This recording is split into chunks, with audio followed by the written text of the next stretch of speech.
It began as an invasion and became an extinction struggle. At dawn in the summer of 1941, the largest military force ever assembled surged eastward, tearing across borders with a speed that stunned the world. Entire armies moved like a tidal wave. Cities fell in days. Millions were caught in the open as history accelerated beyond comprehension. What followed would not be a campaign or even a conventional front line. It would become a war without limits.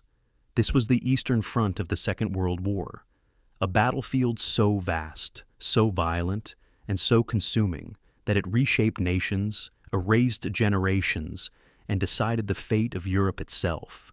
From the Baltic to the Black Sea, the war here was not fought for ground alone, but for survival, ideology, and existence. At its heart stood two colossal forces. On one side, the Wehrmacht, confident, experienced, and built for rapid destruction. On the other, the Red Army, massive, battered, and initially unprepared for the blow that was about to fall. The opening months were catastrophic. Entire Soviet armies were encircled. Prisoners marched west in endless columns. Cities burned faster than defenses could be organized. The invasion was meant to end the war in months. It did not. Instead, it awakened something far more dangerous. A conflict where retreat meant annihilation and surrender often meant death. Winter arrived early and without mercy. Engines froze, weapons failed, men fought in temperatures that killed as efficiently as bullets. At the gates of Moscow, the advance finally stalled, not because the invasion had failed, but because the scale of resistance had changed. What began as retreat hardened into defiance. The war slowed, thickened, and dug in. Then came Stalingrad, a city reduced to rubble and turned into a trap. Street by street, floor by floor, the battle devoured entire divisions. When the encirclement closed, the illusion of invincibility shattered. The Eastern Front had reached its turning point, not with elegance, but with annihilation. From there, the war transformed again. At Kursk, the largest armored battle in history erupted across minefields and defensive belts prepared in depth. The attack was absorbed, broken, and reversed. Momentum shifted permanently. The Red Army no longer fought to survive. It fought to destroy. What followed was not a single advance, but a collapse. Fronts surged westward. Entire German armies vanished. Cities fell under artillery storms that lasted weeks. The Eastern Front became a machine of pressure, relentless, grinding, and unstoppable. Villages disappeared, rivers became graveyards. The line moved not because it was pushed gently, but because it was crushed under weight no defense could sustain. Civilians paid an unimaginable price: mass displacement, starvation, reprisals without end. The Eastern Front was not just the largest battlefield of the war, it was the deadliest. More lives were lost here than in all other theaters combined. It was war stripped of restraint, driven by ideology, fear, and revenge. When the fighting finally reached Berlin, the end did not arrive cleanly. It arrived exhausted. It arrived shattered. It arrived surrounded by ruins that told the story better than words ever could. The Eastern Front ended where it began, with devastation. But now the direction had reversed. The war that started as invasion ended as occupation. The cost was measured not in victory parades, but in silence left behind. The history of the Eastern Front is not a tale of heroes and villains alone. It is a warning of what happens when war is fought without limits, when ideology removes humanity, when entire societies are consumed by violence that cannot be contained. Tonight, we return to that vast, brutal landscape, from the opening shock to the final collapse, from frozen retreats to relentless advance, from invasion to annihilation. This is the complete history of the Eastern Front, the war within the war that decided the 20th century. Before we continue, let me pause for a moment and hear from you. Where in the world are you tuning in from right now? And what time is it for you there? Is this a late night listen, an early morning start, or a quiet moment carved out just for history? And if these long, immersive journeys into the past help you slow down, reflect, or truly understand the cost behind the maps and dates, I hope you'll consider subscribing. If this feels like a place you want to return to, then stay with me. Settle in. This is the Eastern Front. August 23rd, 1939. The Kremlin's Catherine Hall glows under crystal chandeliers as Foreign Minister Joachim von Ribbentrop arrives from Berlin, his aircraft having crossed the continent in record time. Stalin watches from the shadows as his own foreign minister, Vyacheslav Molotov, prepares to sign a document that will shock the world. The Nazi swastika and Soviet hammer and sickle, symbols of supposed mortal enemies, will soon share the same parchment. Champagne corks pop, cameras flash, but the real agreement, the one that will doom 20 million people, remains hidden in a protocol marked secret. In that document, invisible to history's witnesses, two totalitarian powers have just divided Eastern Europe like merchants splitting a market. Poland will cease to exist in 2 weeks. The world had watched with confusion as these ideological enemies suddenly embraced. Communists and fascists had spent the 1930s killing each other in Spain, denouncing each other in every speech and newspaper. Hitler had built his political career on anti-Bolshevik rhetoric, calling Slavs subhuman and communism a Jewish conspiracy. Stalin had purged anyone with the slightest connection to Germany, executing thousands of Soviet citizens on suspicion of fascist sympathies. Yet, here they stood, toasting to friendship and mutual prosperity. The British and French, who had spent months trying to form an alliance with Moscow against Hitler, learned about the pact from news reports. Negotiations in London collapsed overnight. The balance of power in Europe shifted in the time it took to sign 2 names and drink a glass of Georgian wine. Hitler now had a free hand in the West. Stalin had just bought what he thought was security. Both men were calculating how to betray the other.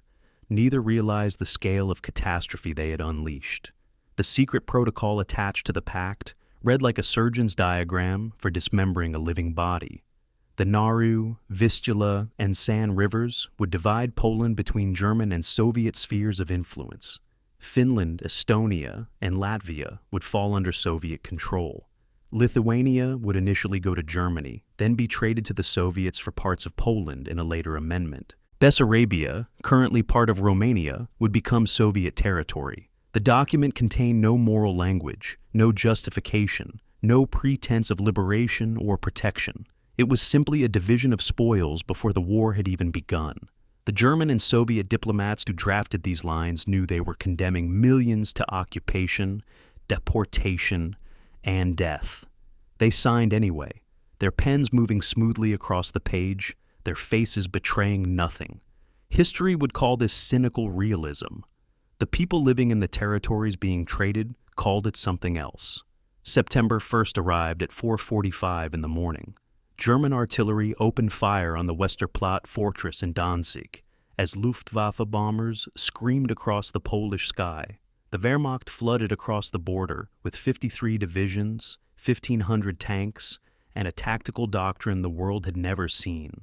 Blitzkrieg, lightning war, combined armor, infantry, and aircraft into coordinated strikes that shattered Polish defenses in hours. Cities burned, refugees clogged the roads. The Polish army fought bravely, but found itself surrounded, outmaneuvered, outgunned. Britain and France declared war on Germany on September 3rd, but did nothing to help. Polish commanders radioed desperately for the assistance they had been promised. No help came. Within 2 weeks, the Polish government was preparing to flee to Romania.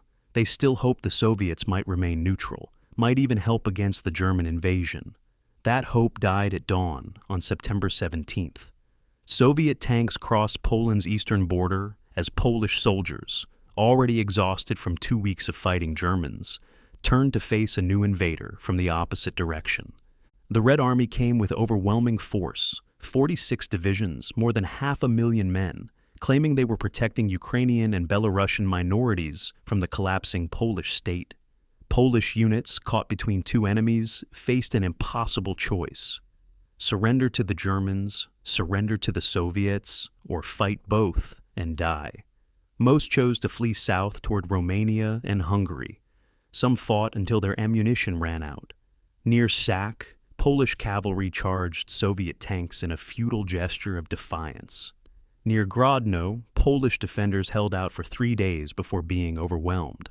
By early October, Poland had been erased from the map. Hitler and Stalin met in the middle, shaking hands over the corpse of a nation that had existed for barely 20 years since its rebirth after the First World War. The Soviet occupation of eastern Poland revealed the machinery of totalitarian control in its rawest form. NKVD units followed immediately behind the Red Army, carrying lists of names, teachers, lawyers, priests, officers, landowners, anyone who might resist Soviet power. Arrests began within hours. Cattle cars appeared on railway sidings, their destinations deep in Kazakhstan and Siberia. Between 1939 and 1941, the Soviets deported approximately 1.5 million Polish citizens to labor camps and remote settlements. In April and May of 1940, NKVD execution squads murdered more than 22,000 Polish military officers, intellectuals, and officials in forests near Katyn, Kharkiv, and other sites. A bullet to the back of the head, assembly line efficiency, bodies dumped in mass graves. The Soviets would later blame the Germans for these killings, maintaining the lie for 50 years. The goal was clear: eliminate anyone who could lead resistance, leaving only workers and peasants to be molded into Soviet citizens. Stalin's appetite, whetted by the ease of the Polish conquest, grew rapidly.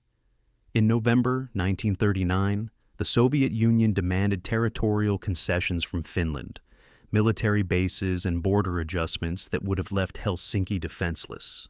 Finland refused.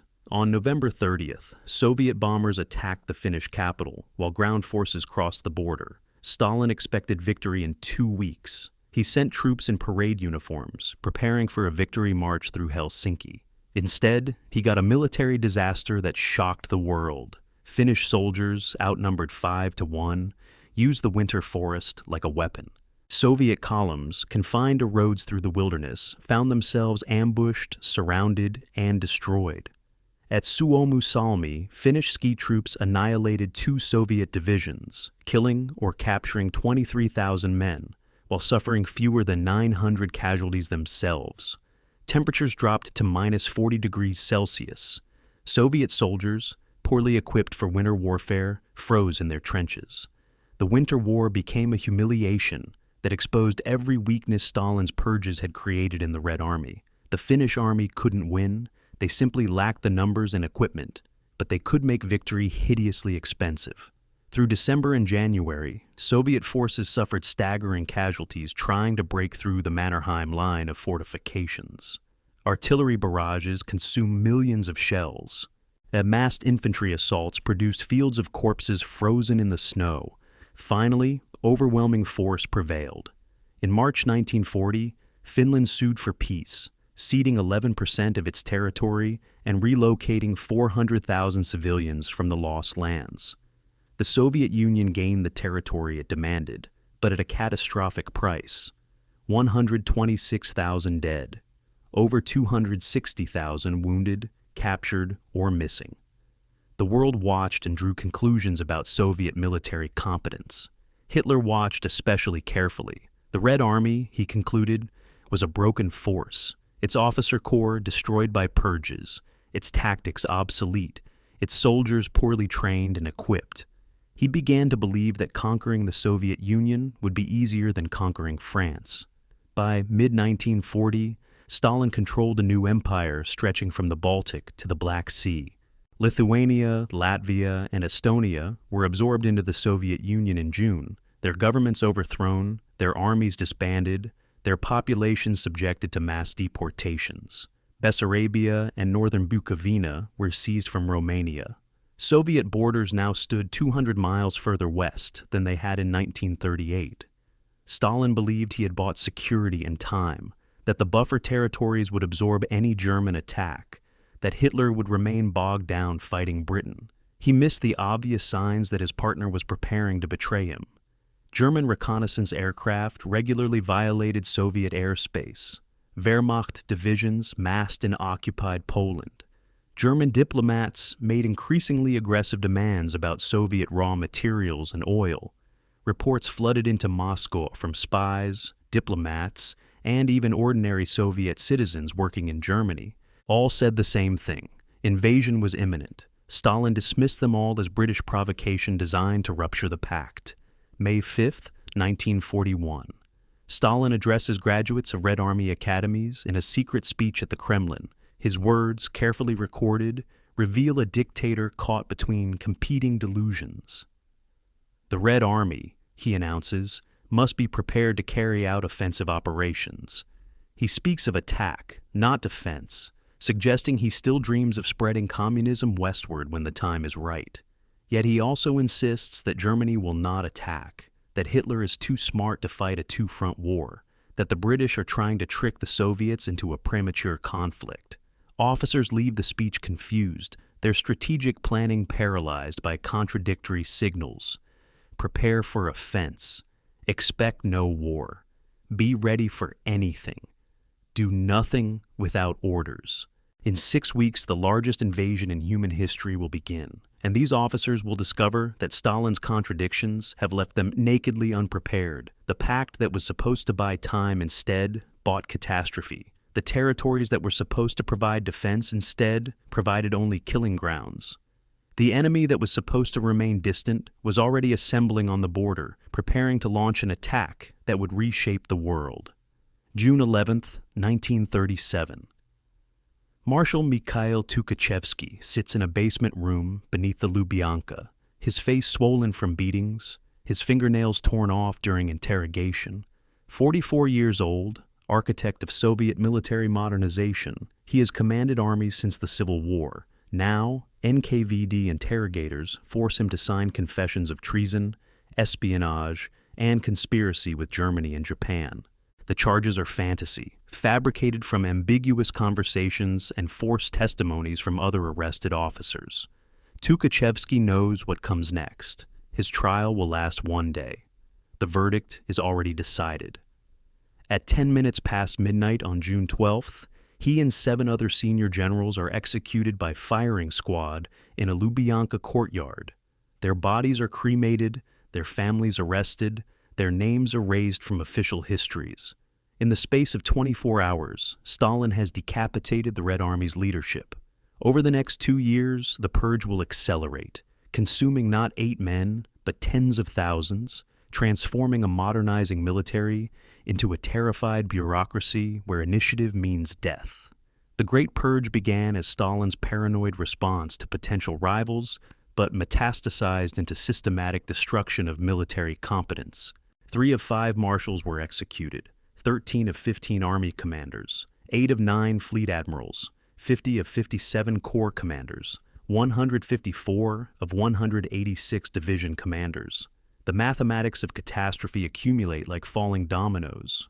Officers who had studied in Germany, learned foreign languages, or written about modern warfare became automatic suspects. Anyone who had served with Tukhachevsky faced arrest. Anyone who failed to denounce colleagues risked arrest themselves. Denunciations became currency for survival. A junior officer might write that his commanding officer praised German tactics, and by morning, the commander would vanish into a prison cell. The NKVD manufactured conspiracies from thin air, torturing officers until they named accomplices, then arresting the named men and torturing them to produce more names. The chain never ended. Fear became the Red Army's only reliable constant. Stalin replaced executed professionals with political loyalists, men whose primary qualification was unquestioning obedience. The average age of divisional commanders dropped from 45 to 35. Many had never commanded anything larger than a regiment. Strategic thinking was discouraged, initiative punished, anything resembling independent thought branded as potential treason. Military academies taught increasingly rigid doctrine based on Stalin's personal theories. The concept of deep operations, combining armor, artillery, and mechanized infantry for breakthrough attacks, had been developed by officers like Tukhachevsky through study of modern warfare.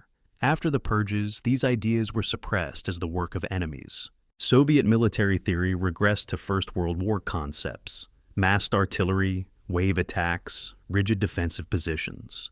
New weapons designs faced constant political scrutiny. Tank and aircraft engineers worked under the shadow of arrest, knowing that innovation could be called sabotage if the design failed, or wrecking if it succeeded too well and made previous models obsolete. The Winter War with Finland exposed the consequences of the purges in blood and ice. November the 30th, 1939. Soviet forces crossed the Finnish border, expecting easy victory.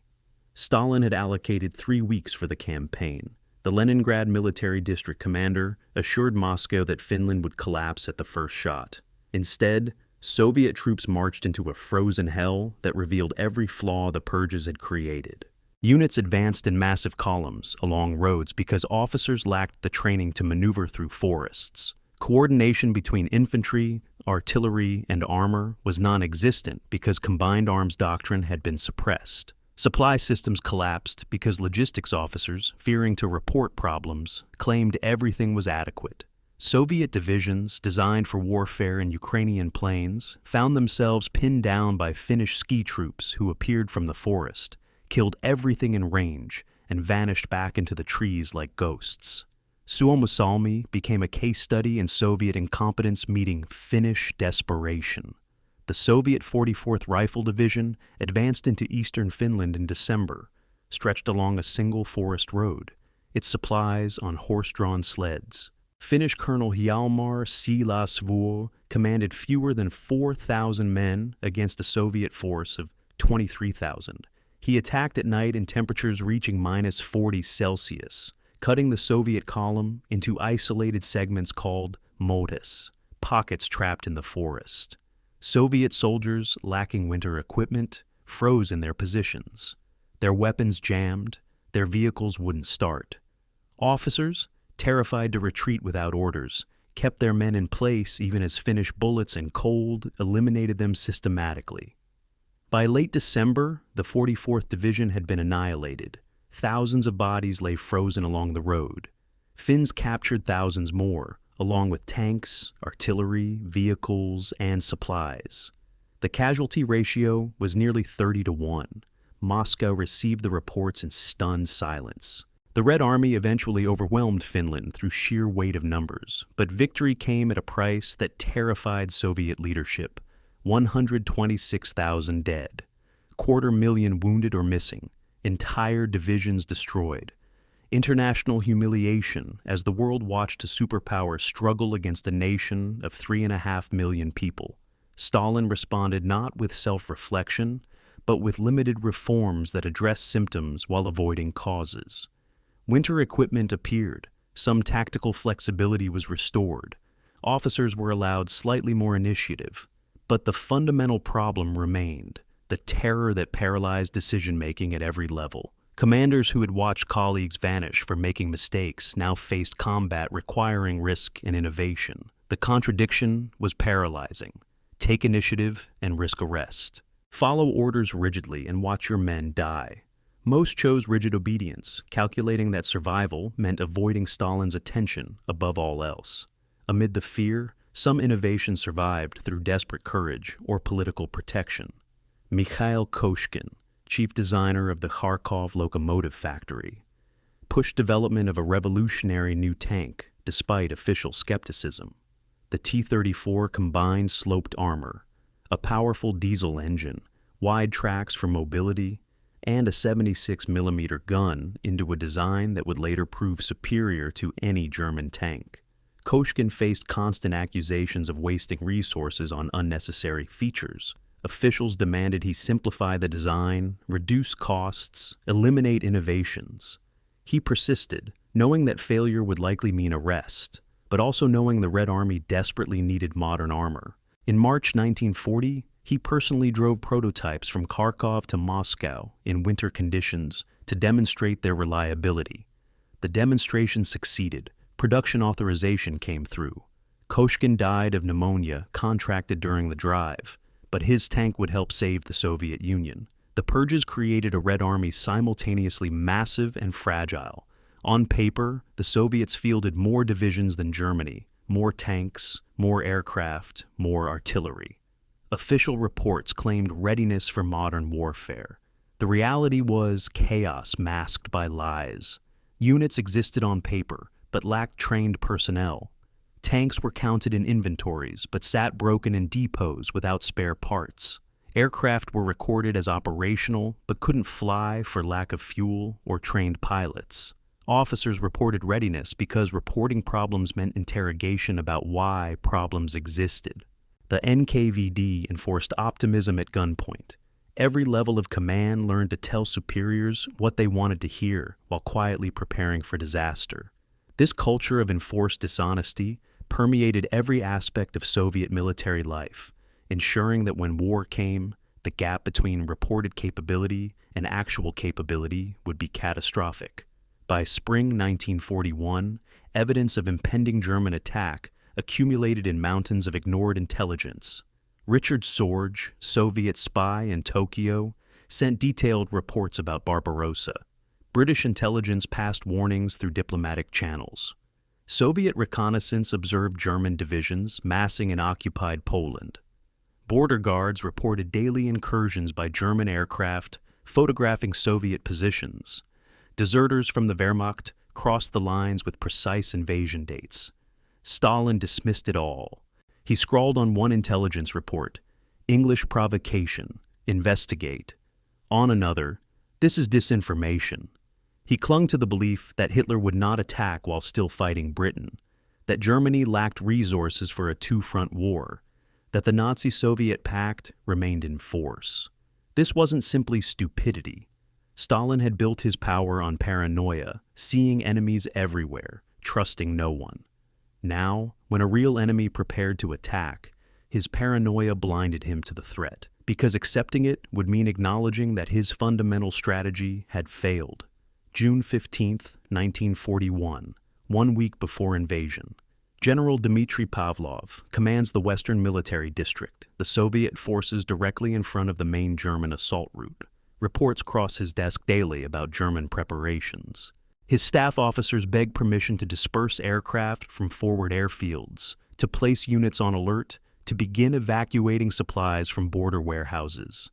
Pavlov knows what he sees. He also knows what happened to officers who acted without Stalin's approval. The contradiction freezes him like a rabbit watching an approaching wolf. He drafts cautious reports to Moscow, noting German activity, but avoiding alarming conclusions. He places some units on partial alert, but forbids any actions that might provoke the Germans. He distributes ammunition to forward units, but orders them to keep it locked in warehouses.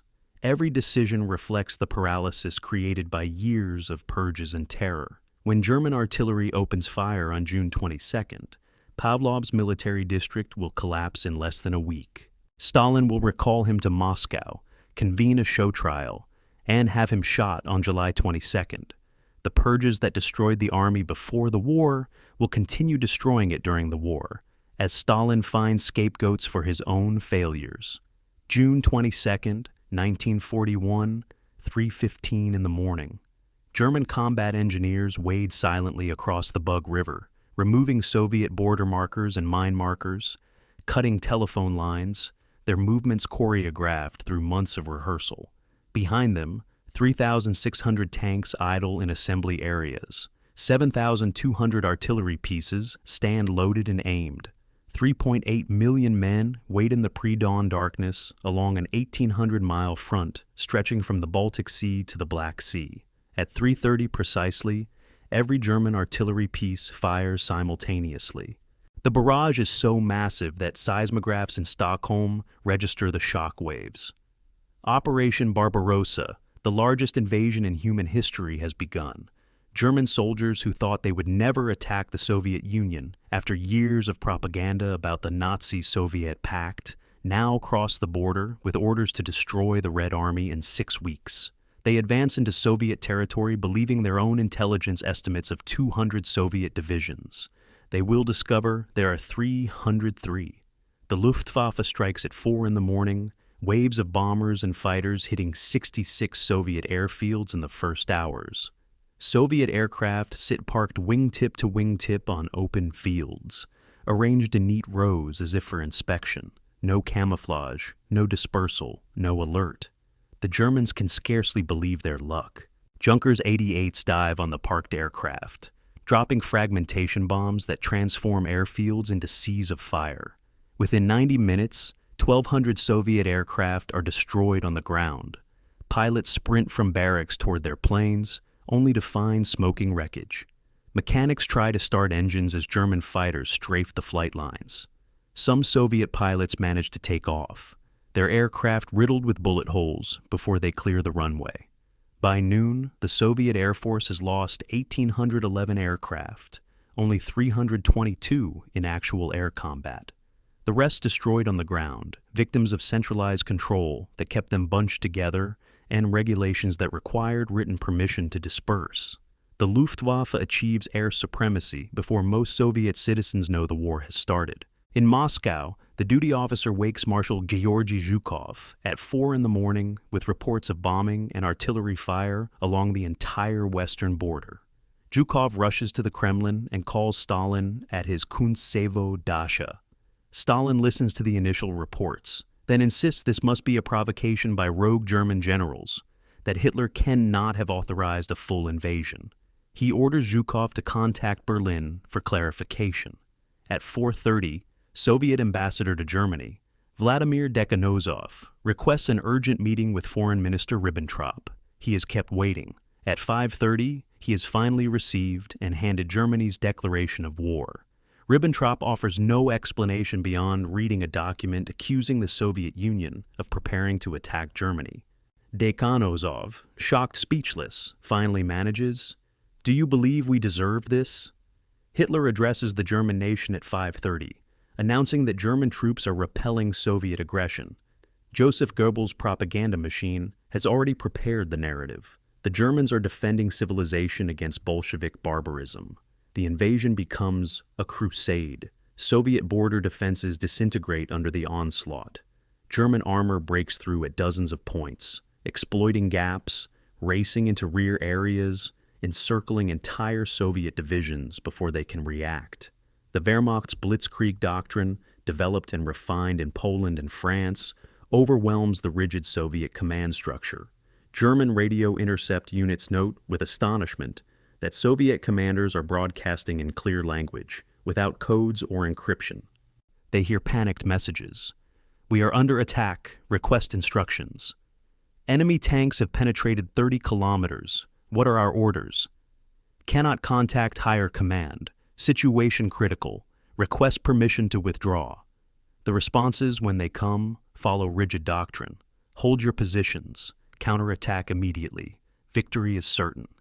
Units ordered to counterattack without reconnaissance, without air support, without knowledge of enemy strength, march directly into German guns and die. Brest Fortress, directly on the border, becomes a microcosm of the entire campaign's brutality. At 3:45 in the morning, German artillery pounds the fortress while infantry storms across the Bug River. The Soviet garrison, 8,000 men caught sleeping in barracks, suffers catastrophic casualties in the first minutes. The Germans expect to capture the fortress in hours as they flood past into Soviet territory. Instead, survivors rally around officers and commissars, retreating into the fortress's massive brick casemates and beginning a desperate defense. For days, pockets of Soviet soldiers hold out in cellars and ruins while the front line moves 100 miles east. Cut off, without supplies, surrounded by an entire German division, they keep fighting. German assault teams clear the fortress room by room with grenades and flamethrowers. Soviet defenders use the fortress's pre-revolutionary construction, designed to withstand siege, as a weapon, firing from hidden positions, launching counterattacks through underground passages. The last message radioed from the fortress on June 24th. "Fortress under fire. We are fighting and will not surrender." Some defenders hold out until July. General Dmitry Pavlov's Western Front disintegrates as German panzer groups execute textbook encirclements. His military district faces Army Group Center. Field Marshal Fedor von Bock, commanding 2 panzer groups, 3 armies, nearly 1 million men.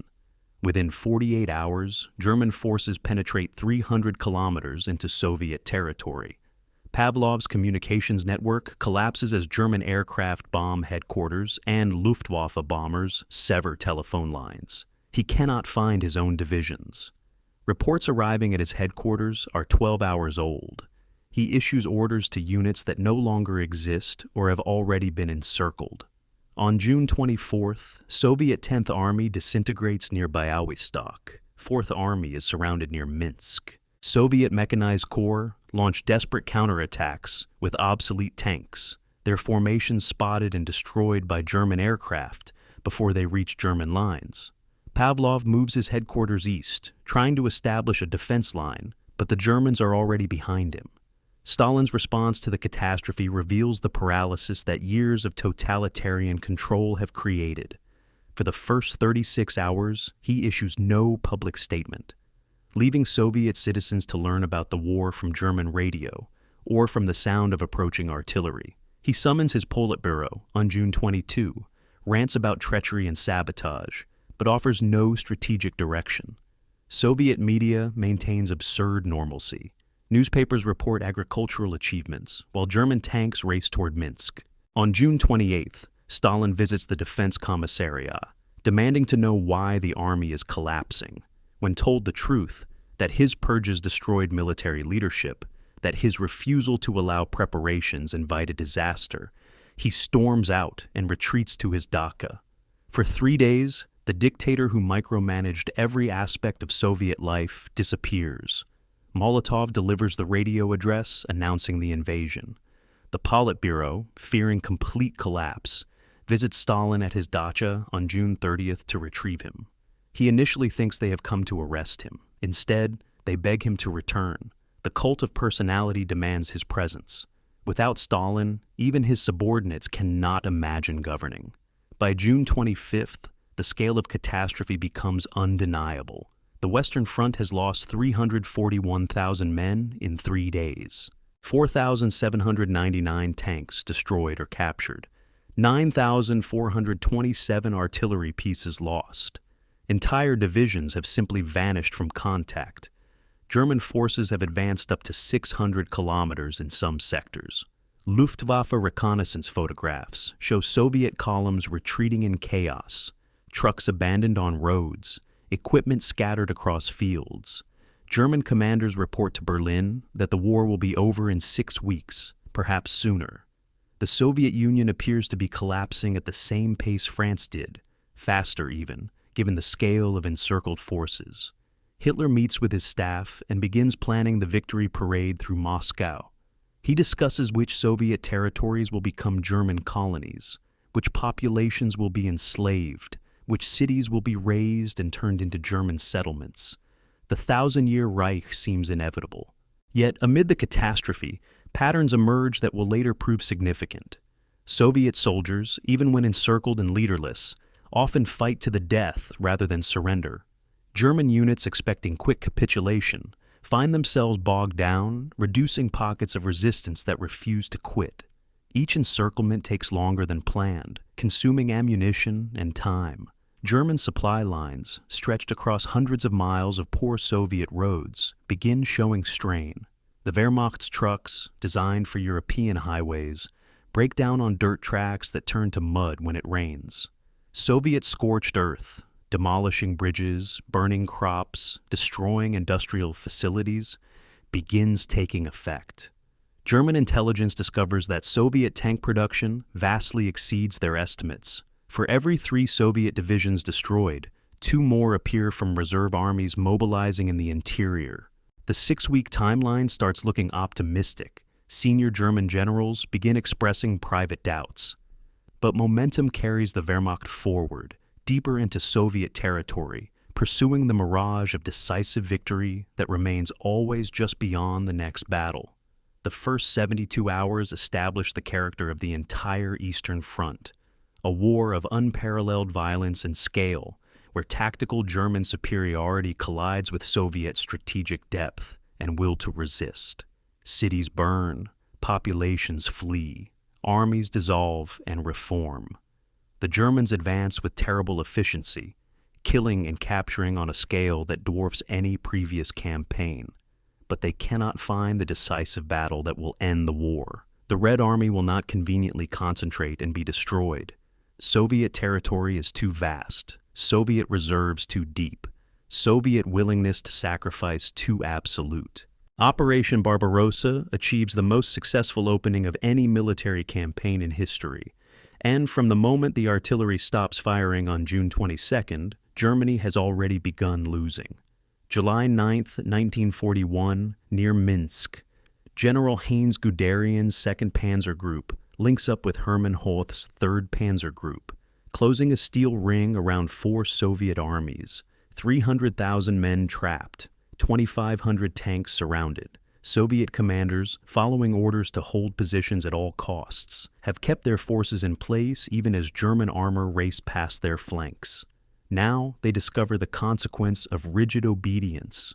German infantry divisions march forward to seal the pocket while the panzers race east towards Smolensk, already hunting the next encirclement. Inside the Minsk pocket, Soviet units attempt desperate breakouts at night. Small groups of men charging German machine gun positions with bayonets. Few succeed, most die in the wire.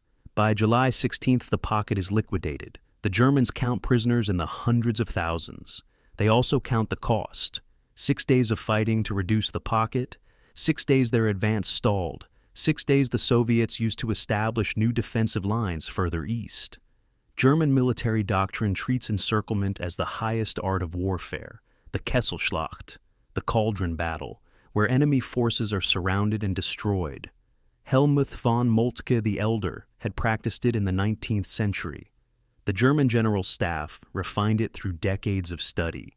Now, in Russia's vast spaces, the Wehrmacht perfects encirclement to industrial scale.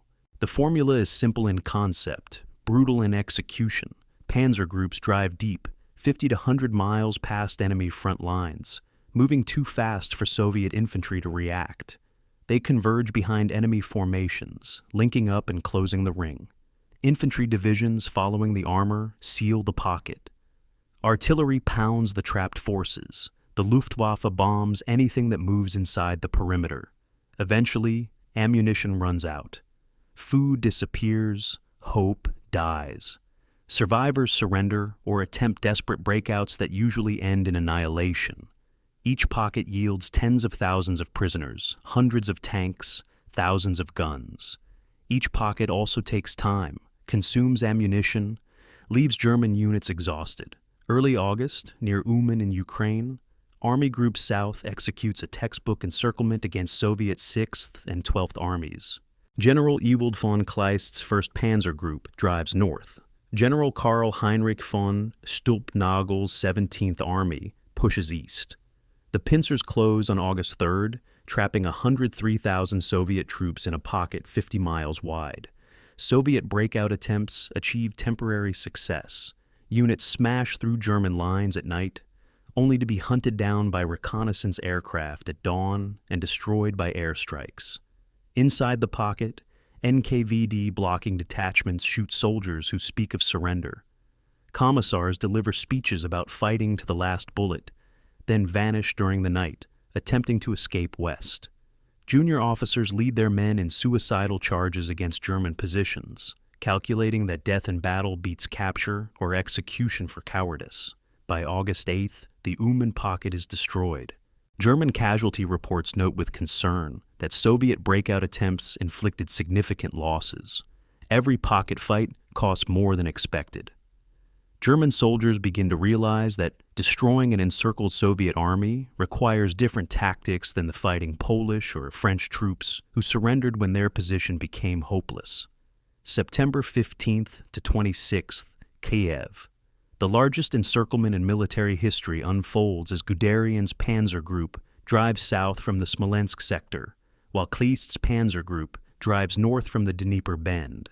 Stalin, despite frantic pleas from his generals, refuses to authorize withdrawal from Kiev. He fears that abandoning Ukraine's capital will destroy Soviet morale and invite German exploitation. Instead, he dooms 4 Soviet armies, 5th, 21st, 26th, and 37th, to encirclement. 665,000 men, trapped in a pocket the Germans can barely believe.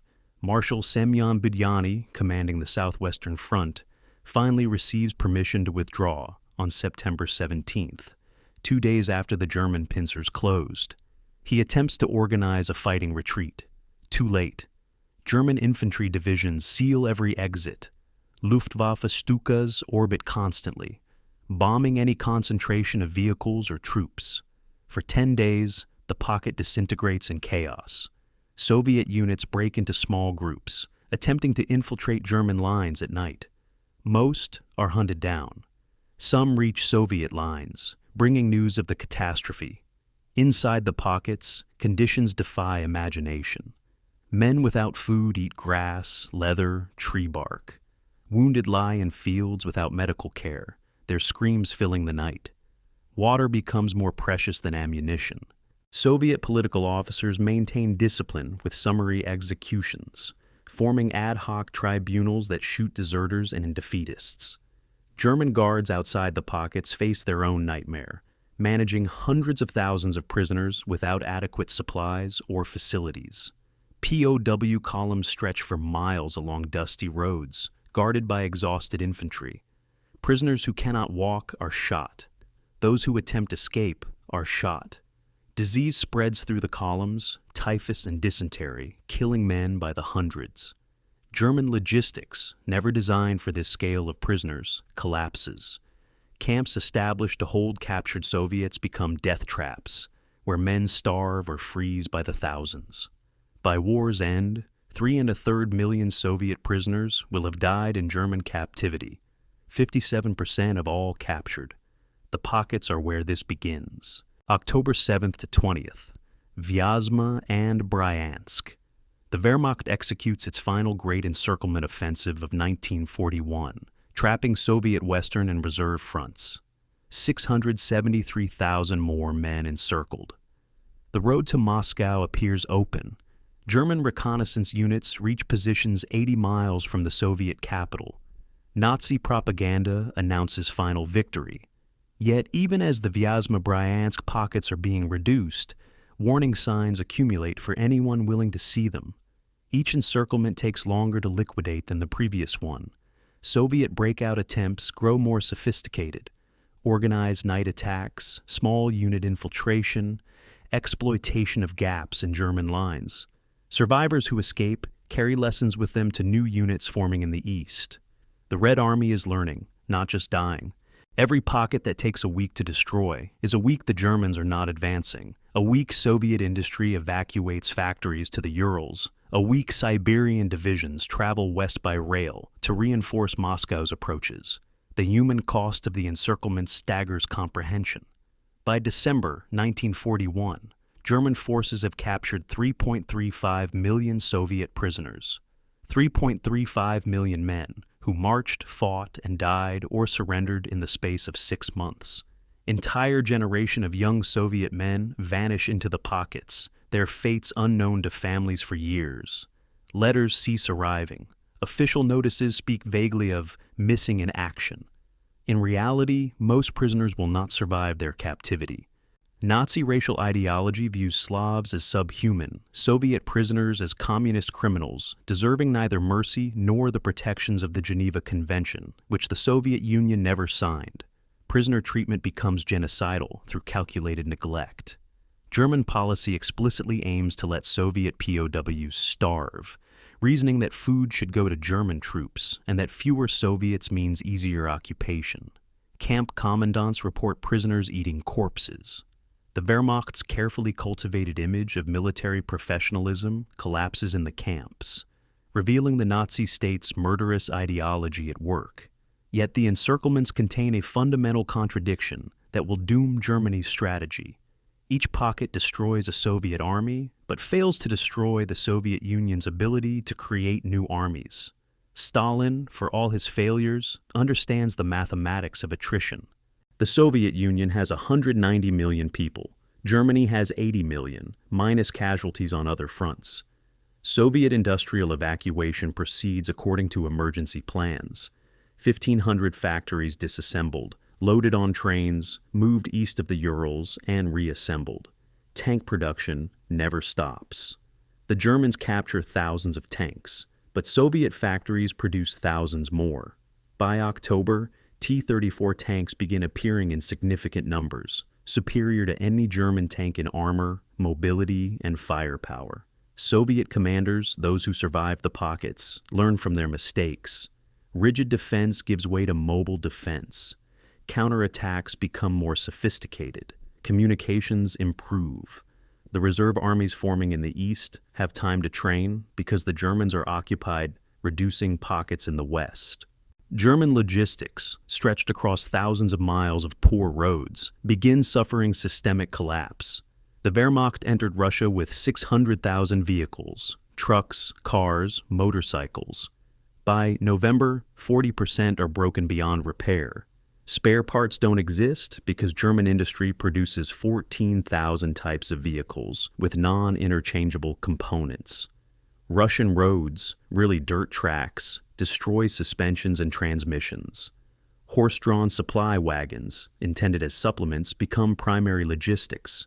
The German army, conqueror of Europe, increasingly relies on horses and carts like Napoleon's Grande Armée. Railway gauge differences between European and Soviet systems require time-consuming transloading at the border. Partisan attacks sever rail lines and ambush supply columns. Every mile deeper into Russia stretches supply lines that much thinner. German divisions at the front receive 50% of required supplies, then 40%, then 30%. Ammunition expenditure is rationed. Fuel deliveries drop. Meanwhile, Soviet forces retreat into their supply system, their logistics improving as German logistics deteriorate. The encirclements reveal that Germany is fighting the wrong war. The Wehrmacht's doctrine assumes decisive battle will break enemy will. Find the enemy army, surround it, destroy it. Victory follows from psychological collapse. This worked in Poland and France, where governments surrendered when their armies broke. But the Soviet Union does not function like a normal state. Stalin rules through terror that makes German occupation seem preferable only in comparison to what came before. Soviet political commissars execute defeatists, ensuring soldiers fight from fear, if not conviction. Soviet doctrine accepts catastrophic casualties as necessary costs. New armies form as fast as old armies are destroyed. The Germans are trying to knock out an opponent who cannot be knocked out, whose strategy is absorbing punishment until the attacker exhausts himself. By late October, as snow begins falling on the approaches to Moscow, the contradiction becomes clear to some German commanders. They have won every battle and are losing the war. September 8th, 1941, late afternoon. German artillery shells arc across the Neva River and crash into Leningrad's southern suburbs. General Wilhelm Ritter von Leib's Army Group North has spent 3 months fighting across the Baltic states and now stands at the gates of the Soviet Union's second-largest city. That same day, German forces sever the last land route into Leningrad, cutting the Moscow-Leningrad rail line at Miga Station. 2.5 million civilians are trapped. Stalin has forbidden evacuation as defeatist. Now the city becomes a prison with walls of German artillery and Finnish troops to the north. Hitler issues explicit orders. Leningrad will not be stormed. It will be starved. No German soldiers will waste their lives capturing rubble. The city will be encircled, bombarded, and left to die. This is not cruelty for its own sake. This is policy. Nazi planning documents discuss liquidating 30 million Soviet citizens after victory to make room for German colonization. Leningrad is the test case. September 12th, 4 days into the siege. Luftwaffe incendiary bombers attack the Badaev warehouses in Leningrad's southern district. The warehouses hold much of the city's food reserves: grain, sugar, flour, meat. German bombardiers score direct hits with incendiary bombs. Fire erupts across the warehouse complex. Citizens watch from streets and rooftops as black smoke billows into the sky, visible for miles. The flames burn for days. 2,500 tons of sugar melt and seep into the soil. Later, during the worst of the winter famine, people will dig up that soil and eat it for the sugar content. The destruction of Badaev's warehouses condemns the city to starvation. Soviet authorities maintain public silence about the disaster, fearing panic. They begin calculating how long existing food stocks will last. The mathematics are simple and terrible. Current rations, 400 calories per day for workers, 200 for everyone else. With winter coming and no way to bring supplies except across Lake Ladoga, hundreds of thousands will die. The only question is how many. November 1941. Temperature drops below freezing and stays there. Food rations are cut again.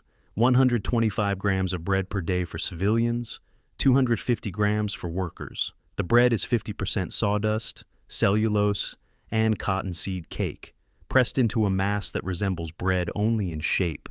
People chew it slowly, trying to fool their stomachs into feeling full. Hunger becomes the city's only reality. Women trade diamond rings for a handful of grain. Libraries close as paper becomes fuel. Trees in parks are cut down for firewood. When the trees are gone, people tear wooden fences apart, then furniture from abandoned apartments, then floorboards. Water pipes freeze. Sewage systems fail. Disease spreads. Typhus, dysentery, tuberculosis. Bodies lie in the streets sometimes for days because retrieval teams lack the strength to collect them. The dead freeze in place, their features preserved by the cold. Some are stacked like cordwood at collection points, waiting for spring thaw when mass graves can be dug. By December, cannibalism begins. The NKVD forms special units to investigate reports of missing persons and unexplained meat. They find butcher shops selling human flesh as pork, apartments where families have killed and eaten the weakest members.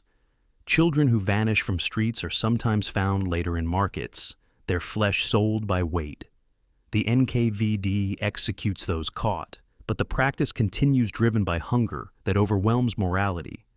Most Leningraders struggle on without resorting to such measures, but everyone knows the stories. Parents warn children to never walk alone. People avoid strangers. Trust dissolves under the weight of starvation. This is what the Germans intended. This is the future they planned for all Soviet citizens. Eliminate the population, take the land, build Germania in the ruins. The siege of Leningrad is genocide by bureaucratic starvation.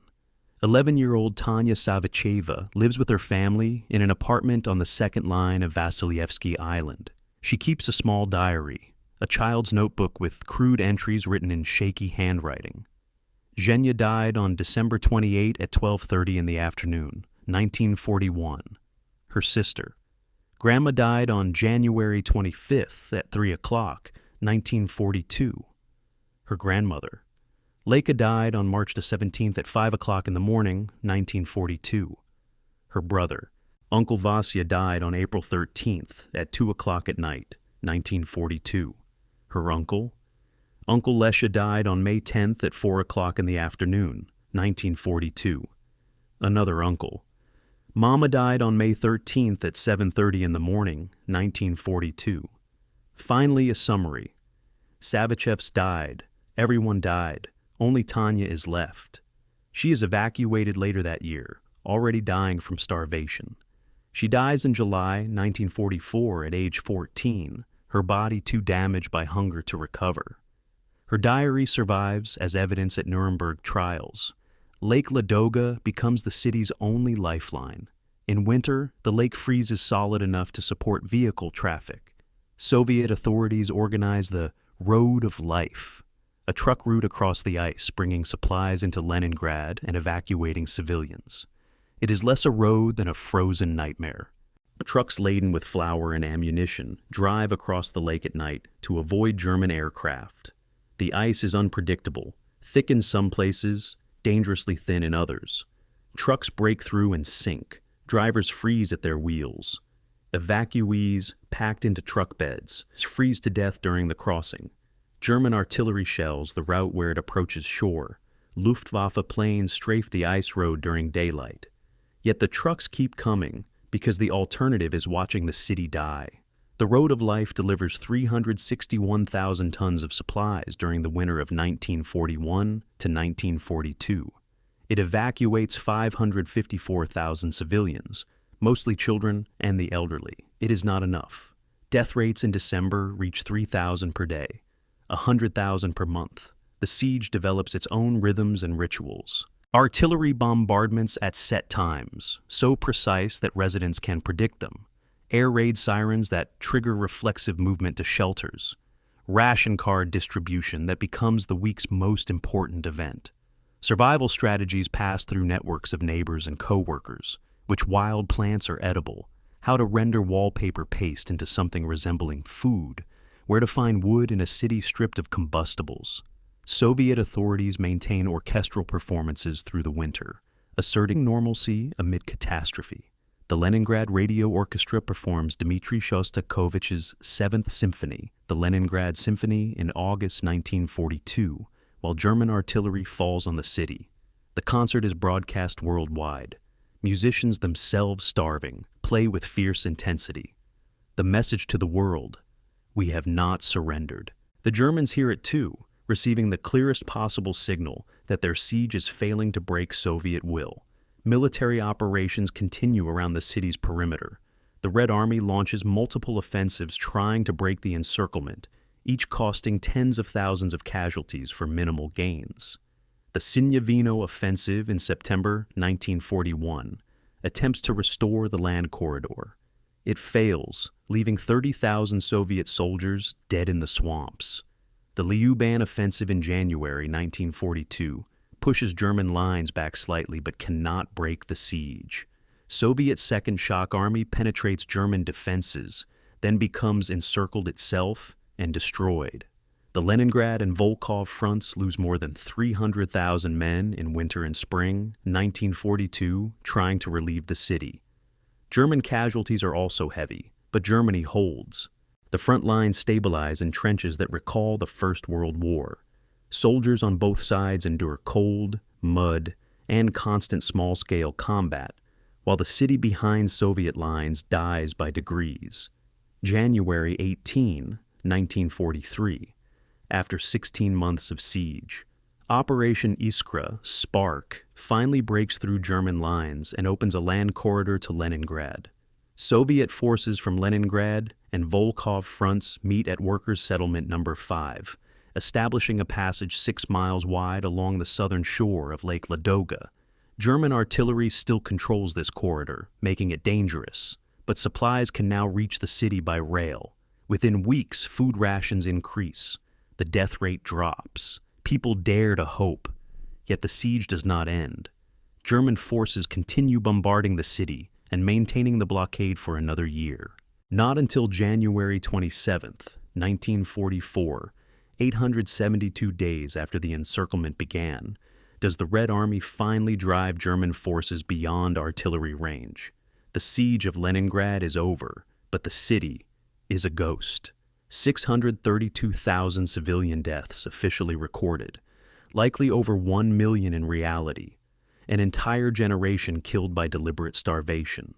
The siege reveals fundamental truths about the Eastern Front. Nazi Germany is not simply fighting a war. It is implementing ideology that defines entire populations as disposable. The Wehrmacht, claimed by some historians to have fought a clean war separate from SS atrocities, participated fully in genocide by siege. Military decisions, encircling Leningrad, cutting supply lines, bombarding civilian areas, were made in service of extermination policy. Hitler's orders regarding Leningrad explicitly stated that surrender offers should be refused, that the city should be razed after its population died off. Some German commanders objected, not on moral grounds, but from concern about containing epidemics or disposing of corpses.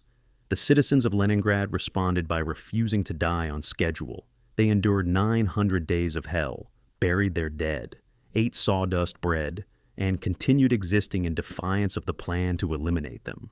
This is why the siege matters. This is why it belongs in any telling of the Eastern Front. Leningrad demonstrates that Soviet survival was not inevitable, but chosen day after day by millions of individuals who decided to keep living when death would have been easier. October 15th, 1941, Moscow. Panic spreads through the Soviet capital like a virus. German forces have broken through at Vyazma, only 200 miles west. Rumors circulate that Stalin has fled to Kuibyshev on the Volga. Government ministries burn documents in courtyards, smoke darkening the autumn sky. NKVD units plant explosives in key buildings, preparing to destroy the city rather than let it fall intact. At train stations, crowds surge toward platforms, desperate to evacuate. Police fire shots to control the mobs. Trucks loaded with factory equipment stream east through the streets. Workers dismantle machinery, even as German reconnaissance aircraft photograph the city. October 15th becomes known as the Day of Moscow Panic. Stalin remains at his dacha, receiving reports, saying nothing. The entire Soviet state apparatus waits for his decision: flee or fight, abandon the capital or defend it. The fate of the war hangs on whether one dictator runs or stays. Stalin returns to the Kremlin on October 19th and issues orders that transform panic into determination. Moscow will be defended. Martial law declared. Anyone spreading defeatist rumors will be shot. The NKVD sets up checkpoints on roads leaving the city, turning back evacuees, arresting deserters. More importantly, Stalin orders Marshal Georgy Zhukov to take command of Moscow's defense. Zhukov, recalled from Leningrad, where he organized that city's defense, arrives with a reputation for brutal competence. He doesn't ask permission, he doesn't worry about political consequences. He tells commanders what he needs, and when they say it's impossible, he reminds them of the alternative. German occupation means death for the Soviet system and most people in it. Impossible becomes irrelevant. Zhukov begins organizing defense in depth. Multiple lines of trenches, anti-tank obstacles, artillery positions. He mobilizes Moscow's population. 500,000 civilians, mostly women, dig trenches around the city. The earth freezes as they dig, requiring picks to break the ground. They dig anyway. November 7th, Revolution Day. German forces stand 40 miles from Moscow. Artillery exchanges can be heard in the capital. Snow falls. Stalin orders the traditional military parade in Red Square to proceed despite the proximity of German forces. It is gesture and calculation combined. If he cancels, he signals fear. If he proceeds, he projects confidence. At 8 in the morning, soldiers march across Red Square in formation, while Stalin watches from Lenin's mausoleum. Tanks and trucks follow, their engines running. But these units don't return to barracks after the parade. They proceed directly from Red Square to the front lines, the parade doubling as a troop movement. Stalin delivers a speech invoking Russian military heroes: Alexander Nevsky, Dmitry Donskoy, Alexander Suvorov, not communist revolutionaries, but defenders of the motherland. The message is clear. This is not about ideology anymore. This is about survival. The parade is filmed and photographed, images distributed worldwide showing that Moscow has not surrendered, will not surrender. German forces resume their offensive toward Moscow in mid-November, despite deteriorating conditions.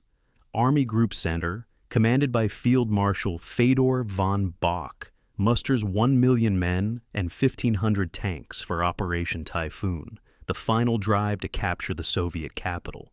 German soldiers advance through increasingly hostile weather. Autumn rains turn roads to mud that stops tanks and trucks.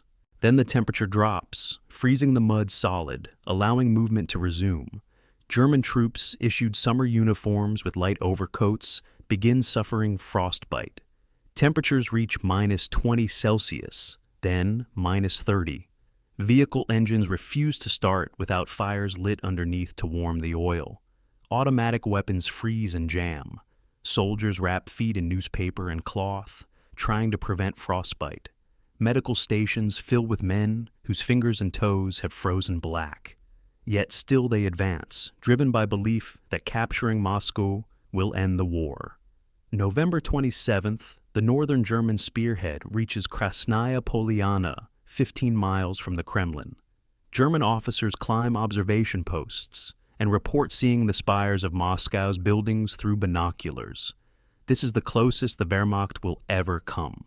Photographs are taken, letters written home, describing the view of Moscow.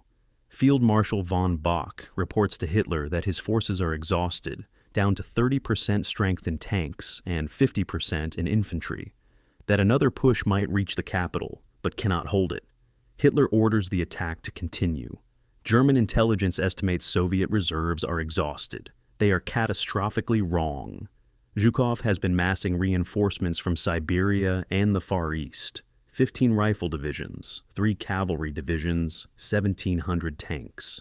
Soviet spy Richard Sorge in Tokyo sent intelligence in October confirming that Japan will attack south toward the Pacific, not north toward Siberia. Stalin, now confident his far eastern territories are secure, has stripped them of defenders and sent those units west by rail. Fresh troops accustomed to winter warfare, equipped for cold weather, begin arriving at Moscow's defenses in late November. December 5th, 1941. The temperature drops to minus 35 Celsius. German attacks grind to a halt, not from Soviet resistance, but from weather and exhaustion. Frostbite casualties exceed combat casualties. Soldiers huddle in inadequate positions, burning anything that will burn for warmth.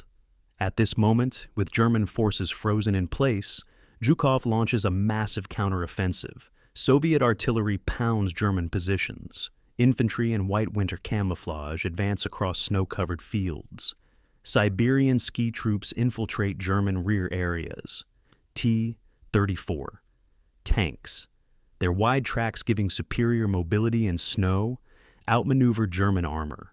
The Germans, expecting one final Soviet defensive effort before collapse, instead face 100 divisions attacking along a 500-mile front. The shock is total.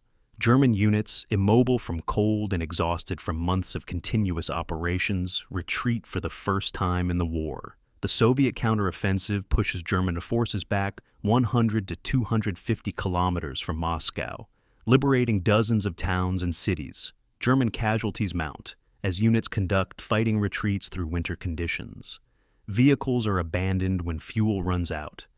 Artillery pieces are destroyed rather than captured. Wounded freeze before they can be evacuated. Hitler issues his infamous Stand Fast order on December 16th, forbidding any retreats, demanding every position be held to the last man. Some generals obey and watch their units get encircled and destroyed. Others retreat anyway, saving their forces but risking Hitler's wrath. Field Marshal von Bock requests permission to withdraw to defensible positions. Hitler relieves him of command. Over 30 senior generals are fired in December and January for requesting or conducting retreats. The Führer's rage accomplishes nothing except preventing organized withdrawal to better defensive lines. The human cost of the Battle of Moscow defies easy comprehension. Soviet forces suffer 926,000 casualties, killed, wounded, captured, between October and January. German forces lose approximately 255,000. The casualty ratio still favors Germany nearly 4-1. Yet the strategic outcome belongs entirely to the Soviet Union. The Wehrmacht has been stopped. The myth of German invincibility has shattered. The 6-week timeline for victory has turned into 6 months of costly advance, followed by retreat. Most critically, Germany has lost the initiative. From December 1941 forward, the Red Army will increasingly dictate the tempo and location of operations. The Germans will react, defend, counterattack skillfully, but they will not again dominate the Eastern Front as they did in summer and fall of 1941. Weather played a role in the German defeat, but not the determinative role German generals later claimed in their memoirs. The cold affected both sides. Soviet soldiers also froze, also suffered frostbite, also struggled with frozen weapons and engines. The difference was preparation. Soviet winter uniforms, felt boots, quilted jackets. Soviet weapons designed to function in extreme cold.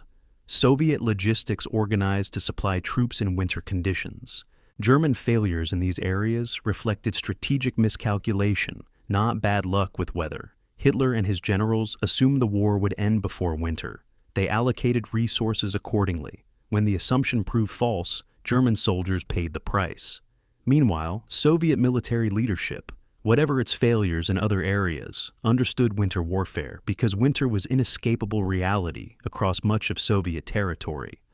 The appearance of the T-34 tank in significant numbers during the Moscow battle marked another turning point.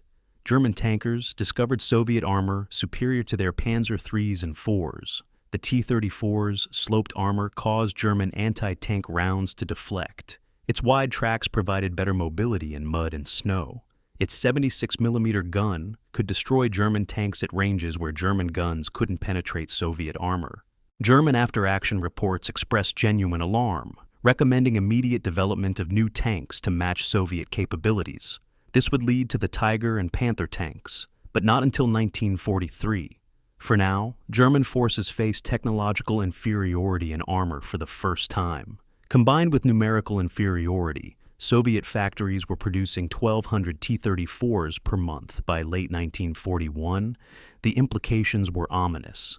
The Battle of Moscow establishes the pattern that will define the rest of the Eastern Front. The Germans cannot achieve strategic victory because Soviet space, population, and industrial base allow continuous regeneration of military power. Destroying a Soviet army simply means facing a new Soviet army the next month. Capturing territory stretches German supply lines while shortening Soviet ones. The Wehrmacht can win battles through superior tactics and training, but battles don't win the war. The Soviets can lose battles, absorb horrific casualties, and continue fighting because their strategy is based on attrition and depth.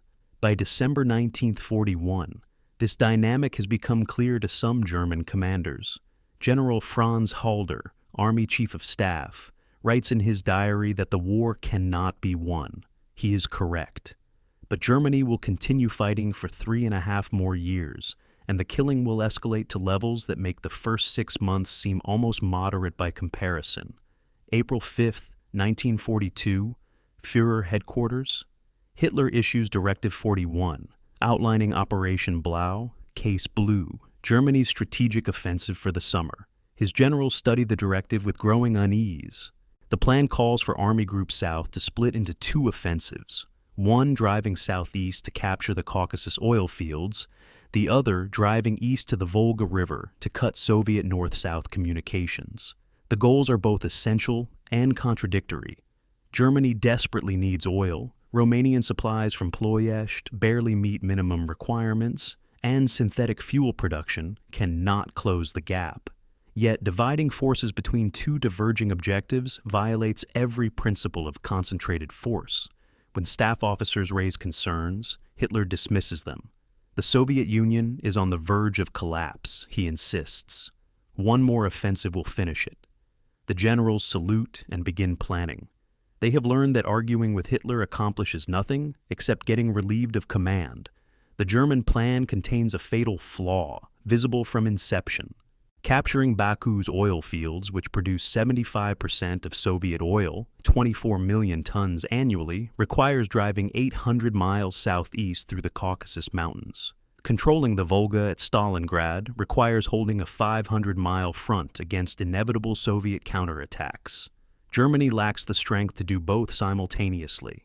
Hitler's solution is to sequence the operations, capture Stalingrad first, secure the Volga, then drive into the Caucasus with a protected northern flank. But on July 23rd, after initial successes, he changes his mind. Directive 45 splits Army Group South into Army Group A, driving for the Caucasus, and Army Group B, advancing on Stalingrad.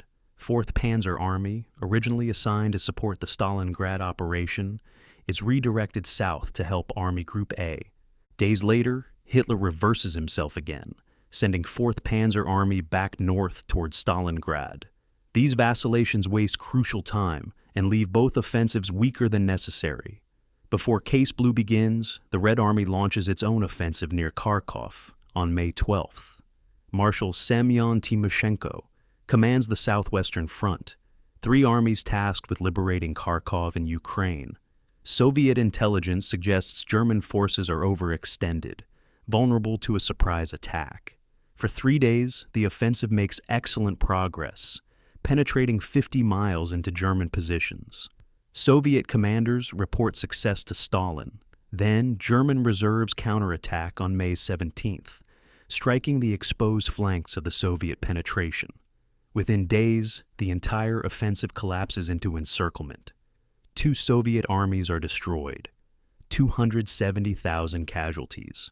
Timoshenko requests permission to withdraw on May 19th. Stalin refuses until May 22nd, by which time it's too late.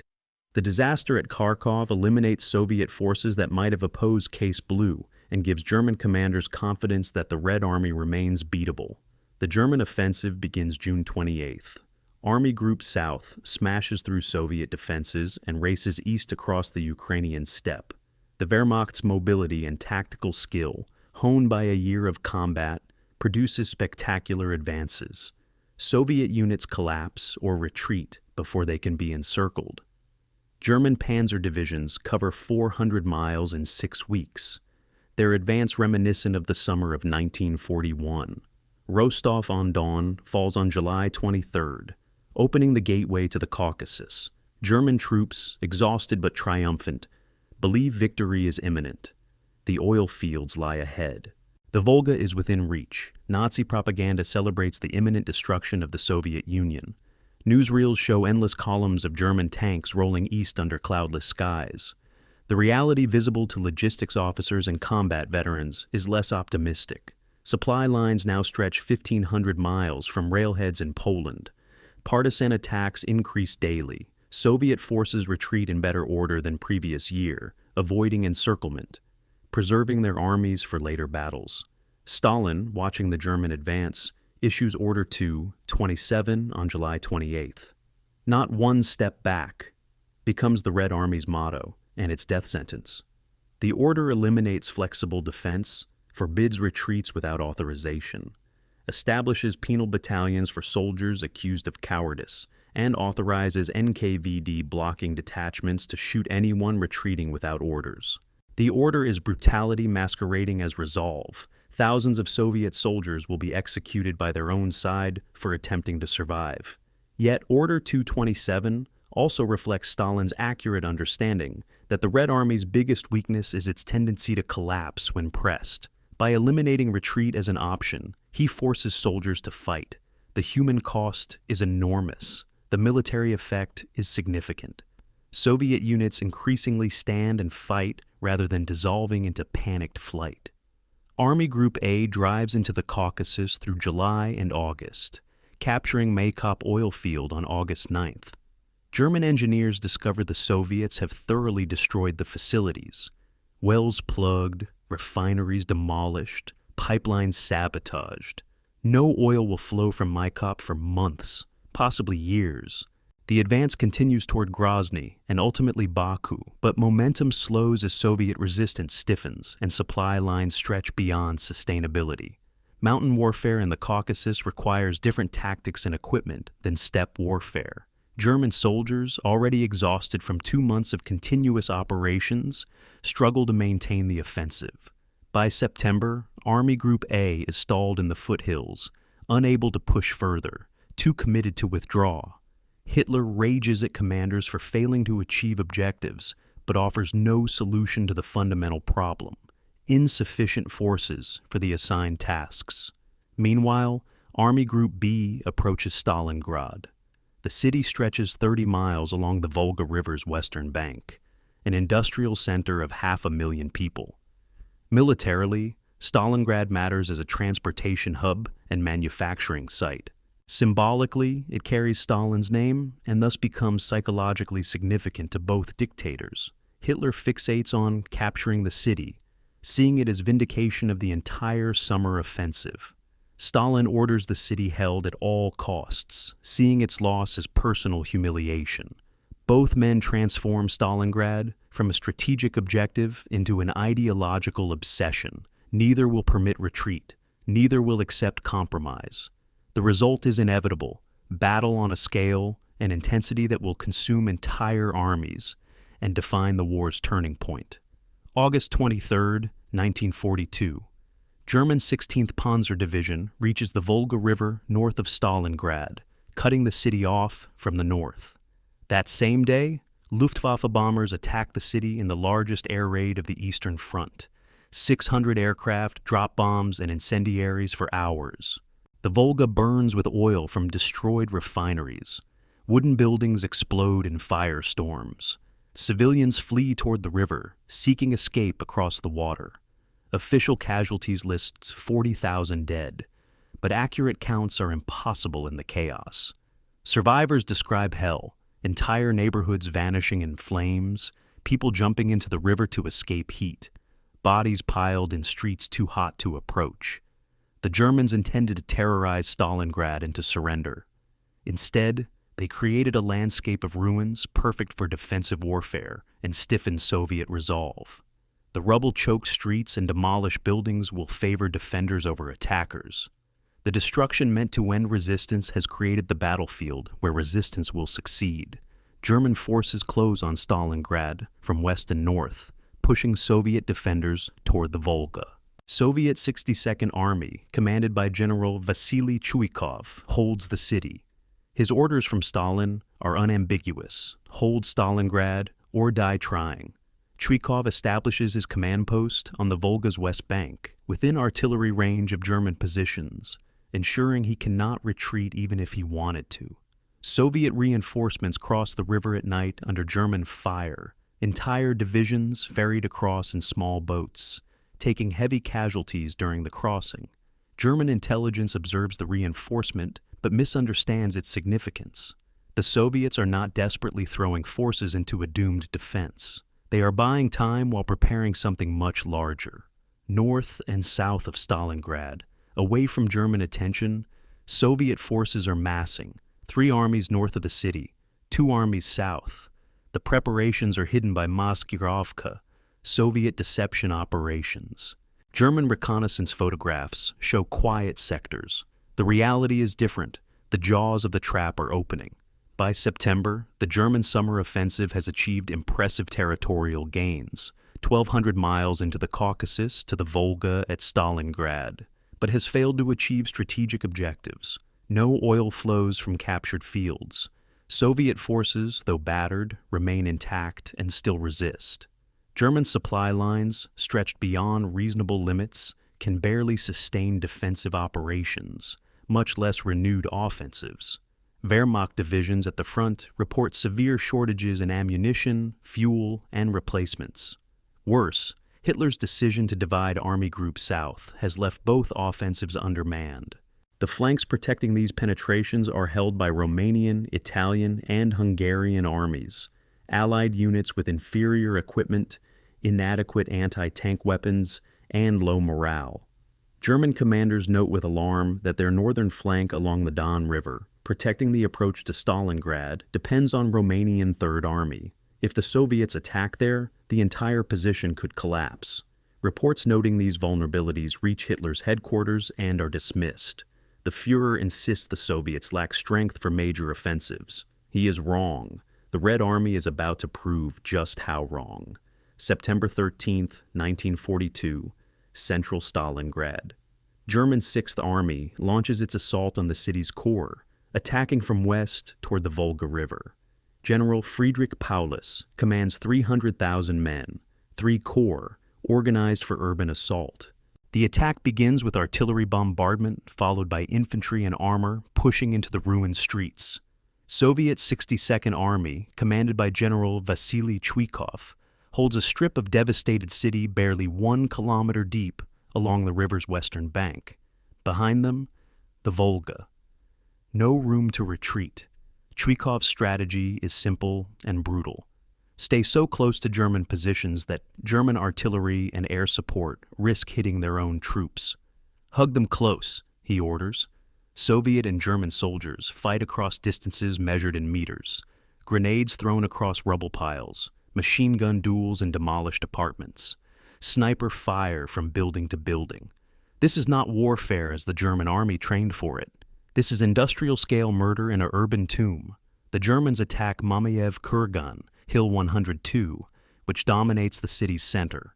Control the hill, control Stalingrad. Soviet and German forces both understand this. For weeks, the hill changes hands multiple times per day. Artillery from both sides pounds the slope until the earth is churned to ash and metal fragments. Trees are reduced to splinters. The hilltop becomes a moonscape where shell craters overlap. and the soil is so saturated with metal that compasses don't work. Soldiers fight over mounds of corpses, using bodies as cover.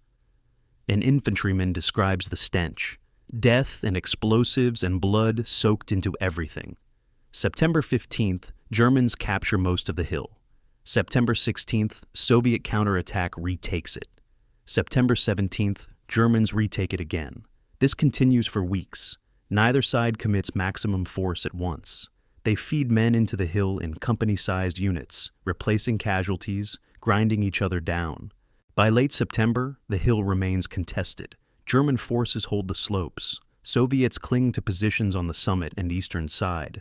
The battle for Mamayev Kurgan will continue until January. The Germans call it Rattenkrieg, Rat War. Soviet soldiers call it the fight for every brick. Combat in Stalingrad defies military convention. Buildings become fortresses. Factories become battlegrounds while production continues in their basements. The Dzerzhinsky tractor factory becomes a particular nightmare in October. Germans attack workshop by workshop, room by room. Soviet workers operate lathes manufacturing ammunition in morning shifts, then grab rifles and fight Germans in the afternoon. Women's anti-aircraft batteries engage German tanks at point-blank range. Pavlov's house, a reinforced apartment building on the city's edge, holds out for 58 days under siege, defended by 60 Soviet soldiers against continuous German assaults. The garrison's defenders claim that German casualties attacking Pavlov's house exceeded German casualties capturing Paris. The number cannot be verified, but the claim illustrates the urban battle's character. Conventional force ratios, attackers need 3-to-1 advantage, become meaningless when every window contains a rifleman, every basement a machine gun nest. Reinforcement becomes its own horror. Soviet ferries cross the Volga at night, bringing fresh troops into Stalingrad while evacuating wounded. German artillery pounds the river continuously. Boats sink regularly. Soldiers jump into cold water, trying to swim the remaining distance weighted down by equipment. Many drown. The crossing becomes a nightmare that soldiers speak of in whispers. 13th Guards, Rifle Division crosses on September 14th, 10,000 men. Within 1 week, 320 remain combat effective. The division doesn't break. It simply dissolves under casualties and is rebuilt with new soldiers who cross the same deadly river. Average life expectancy for newly arrived Soviet soldiers in Stalingrad, 24 hours. For junior officers, 3 days. These are not estimates. These are documented statistics from Soviet military records. Yet soldiers keep crossing, keep fighting, because the alternative, retreat, surrender, means NKVD blocking detachments or German captivity, both likely death sentences. October 14th becomes the single bloodiest day of urban combat in the Eastern Front. German forces launch their most powerful assault, concentrating 90,000 men, 500 tanks, and 1,000 aircraft against a 2-mile section of Soviet positions around the Dzerzhinsky tractor factory and Barakati gun factory. The attack begins at dawn with artillery bombardment. Luftwaffe, Stukas, dive bombs Soviet positions continuously through the morning. German infantry and armor push forward through apocalyptic conditions, burning buildings, exploding ammunition, smoke so thick visibility drops to meters. Soviet defenders, outnumbered 5-to-1, pour fire from rubble that was factories and apartments. By noon, Germans have penetrated to the Volga in several places. Soviet 62nd Army appears on the verge of destruction. Then Soviet reinforcements arrive, 138th Rifle Division crossing the Volga under fire, landing directly into combat, attacking German rear positions before the Germans realize they've been outflanked. Fighting continues through the night. By morning, German offensive stalls with minimal gains despite maximum effort. Chuikov's army holds a strip barely 500 meters wide. It holds. Snipers become celebrities in the savage intimacy of Stalingrad combat. Vasily Zaitsev, Soviet naval infantry soldier turned sniper, reportedly kills 225 Germans, though the actual number is disputed. What's documented is his tactical innovation.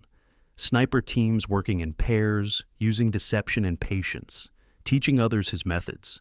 German command responds by sending their own master snipers to eliminate Soviet snipers. Soviet propaganda creates a narrative of Zaitsev dueling German sniper school commandant Erwin König in a personal contest spanning days. Historians debate whether König existed. No German records confirm a sniper of that name, but the story captures a truth about Stalingrad. This is war reduced to individuals killing individuals across rubble piles and demolished rooms. Technology matters less than cunning. Rank matters less than skill. A lone rifleman in the right position can stop an attack. A single machine gun team can hold a building. War becomes personal, immediate, and unrelentingly lethal. November 11th, German forces launched their final major offensive, attempting to split Soviet positions and reach the Volga along the entire city length. Exhausted German infantry, reduced to 50% strength in most units, attack Soviet positions that have been reinforced and fortified for 2 months. The assault gains ground measured in buildings and streets. Germans capture 90% of Stalingrad's ruins. Soviet 62nd Army holds the remaining 10%, a strip of riverbank, some factory districts, isolated pockets. German commanders report to Paulus that one more push will finish Soviet resistance. Paulus reports to Hitler that victory is imminent. Neither man understands what is about to happen. Outside Stalingrad, in sectors German intelligence has assessed as quiet, Soviet forces have spent 2 months massing for counteroffensive. 1 million men, 13,500 artillery pieces, 900 tanks. The preparation is complete. The trap is ready. On November 19th, it will spring shut. The human cost of Stalingrad's urban battle staggers comprehension even amid the Eastern Front's routine atrocities.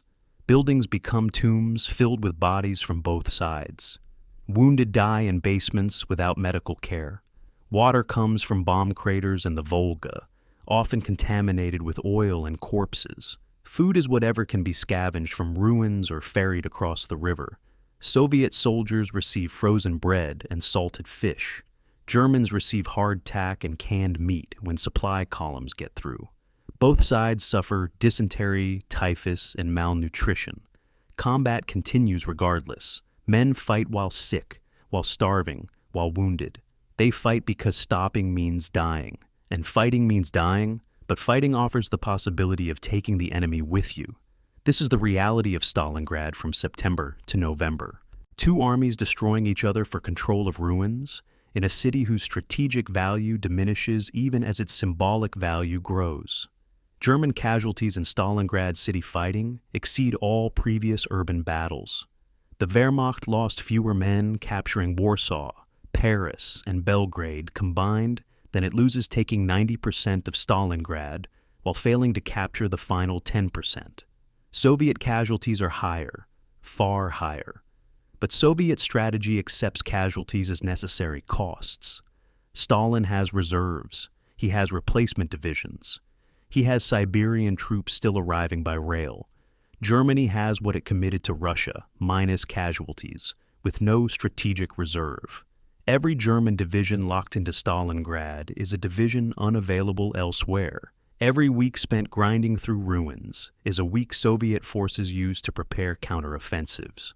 The battle Hitler and Paulus see as nearly won is actually a strategic disaster unfolding in slow motion. The city itself matters less than what's surrounding it. Romanian and Italian armies on overextended flanks. Soviet forces massing in sectors dismissed as quiet. Winter approaching, and German logistics strained beyond sustainability.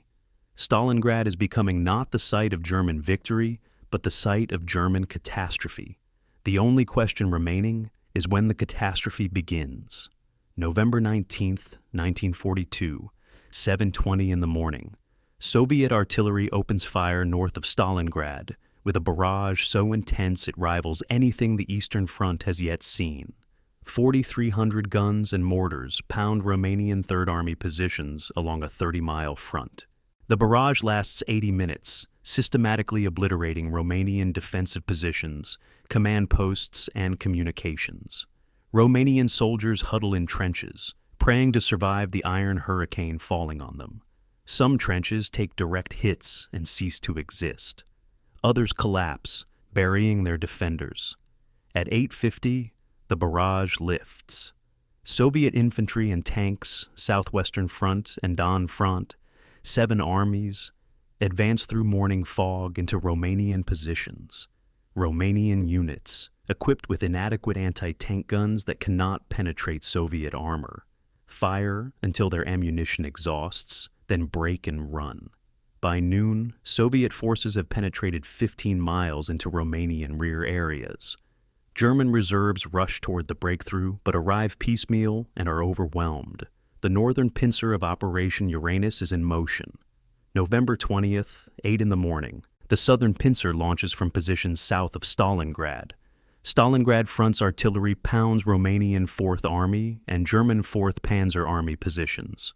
Soviet 5th Mechanized Corps and 4th Mechanized Corps drive northwest, spearheading the offensive.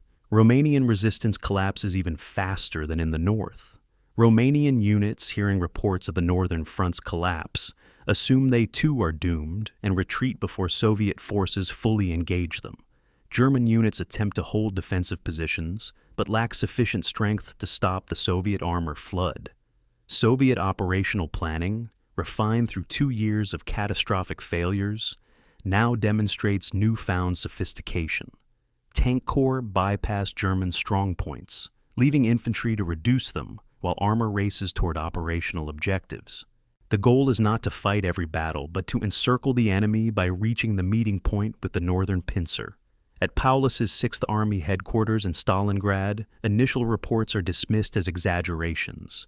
Romanian troops are known to panic easily. German reserves will stabilize the situation.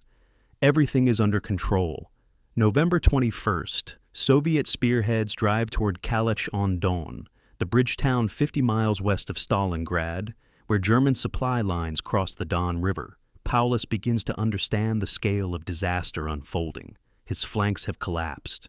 Soviet forces are behind him, racing to cut his supply lines. He requests permission from Army Group headquarters to break out of Stalingrad while escape is still possible.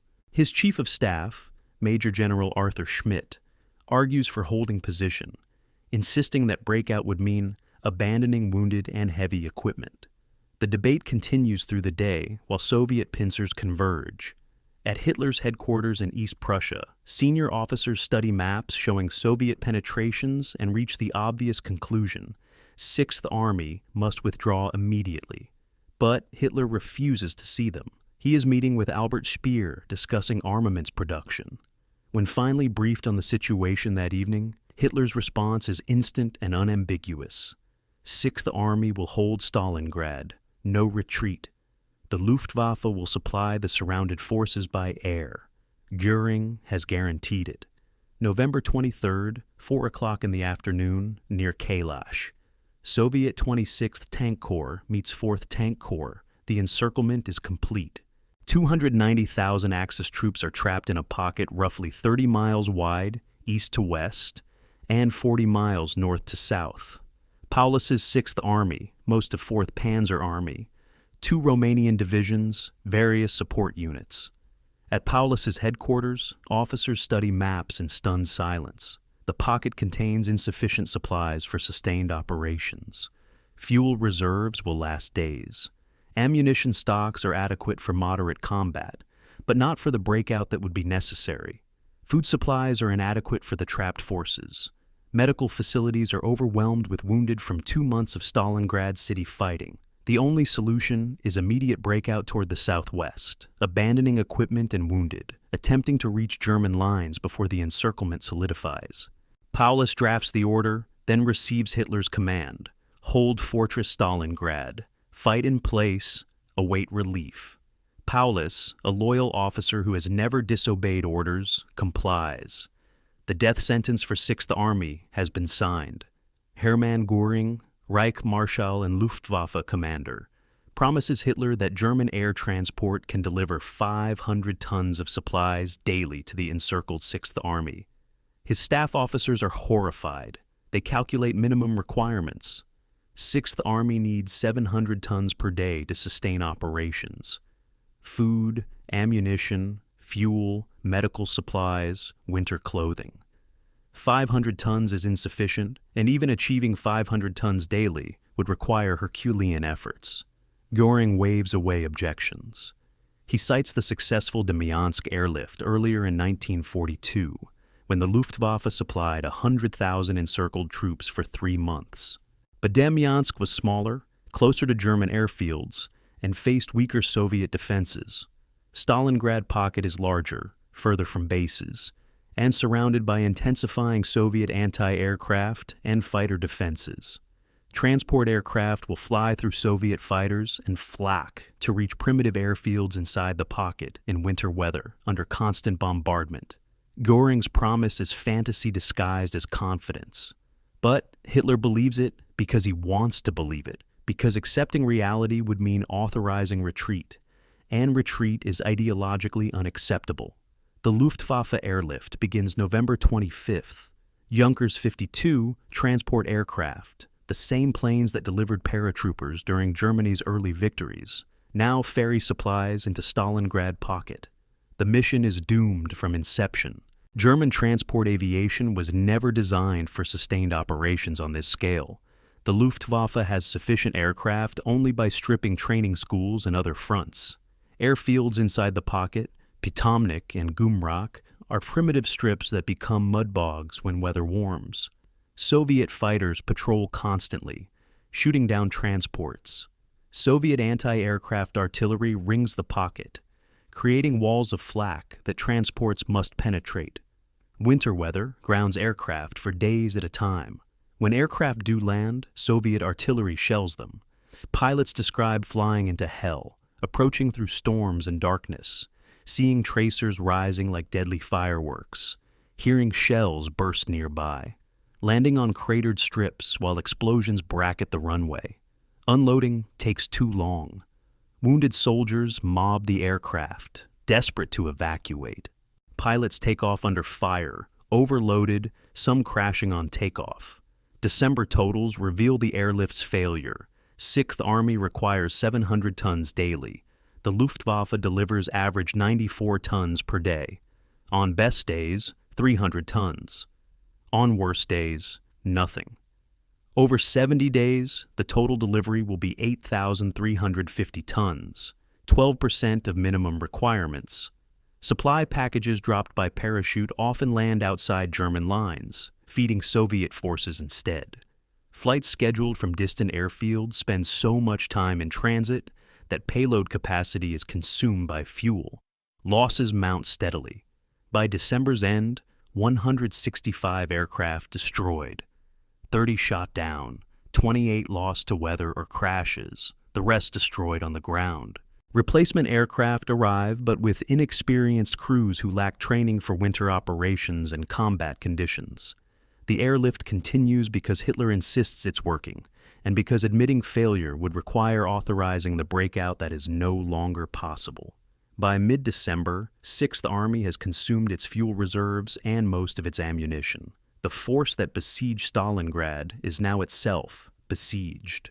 December 12th, Field Marshal Erich von Manstein launches Operation Winter Storm, an attempt to break through to Sixth Army from the south. Manstein commands Army Group Dawn, hastily organized from reserves and units pulled from other sectors. His strike force, 4th Panzer Army, rebuilt around 57th Panzer Corps, drives northeast toward the pocket. Initial progress is excellent. German armor smashes through Soviet defensive lines, advancing 25 miles in 48 hours. By December 19th, German spearheads reach the Mishkova River, 30 miles from Stalingrad pocket. At this point, Paulus could order Sixth Army to break out, linking up with Manstein's relief force. The distance is walkable, even for exhausted troops, but Hitler forbids breakout, insisting Sixth Army maintain its position in Stalingrad. Paulus, constitutionally incapable of disobeying orders, remains in place. Manstein waits on the Mishkova, unable to advance further, hoping Paulus will break out on his own initiative. Paulus doesn't. The The relief attempt stalls, then collapses when Soviet counterattacks threaten to encircle Manstein's own forces. Operation Winter Storm fails within 48 kilometers of success. Soviet forces, having stopped Manstein's relief attempt, tighten the noose around 6th Army. The Germans inside the pocket begin slow starvation. Daily rations are cut repeatedly, first to half portions, then to third portions, then to whatever supplies arrive by air. Bread becomes a luxury. Horses are slaughtered and eaten, first transport horses, then artillery horses, finally officers' mounts. When the horses are gone, soldiers eat anything organic, leather belts boiled into soup, sawdust mixed with flour, frozen grass scraped from under snow. Typhus and dysentery spread through overcrowded bunkers where men huddle against cold. Wounded lie in unheated cellars without morphine, their moans filling the darkness. Frostbite casualties increase as winter deepens and fuel for heating disappears. Soldiers wrap feet in paper and cloth, but it's insufficient. Amputations become routine. German medical officers document the pocket's descent into hell: mass starvation, epidemic disease, endemic frostbite, complete breakdown of sanitation, temperatures at -30°C, no hope of relief or evacuation. 6th Army is dying, slowly and publicly. Hitler orders it to fight on. January 8, 1943. Soviet officers approach German lines at Stalingrad, pocket under white flags of truce. They carry a written ultimatum from General Konstantin Rokossovsky, commander of the Don Front.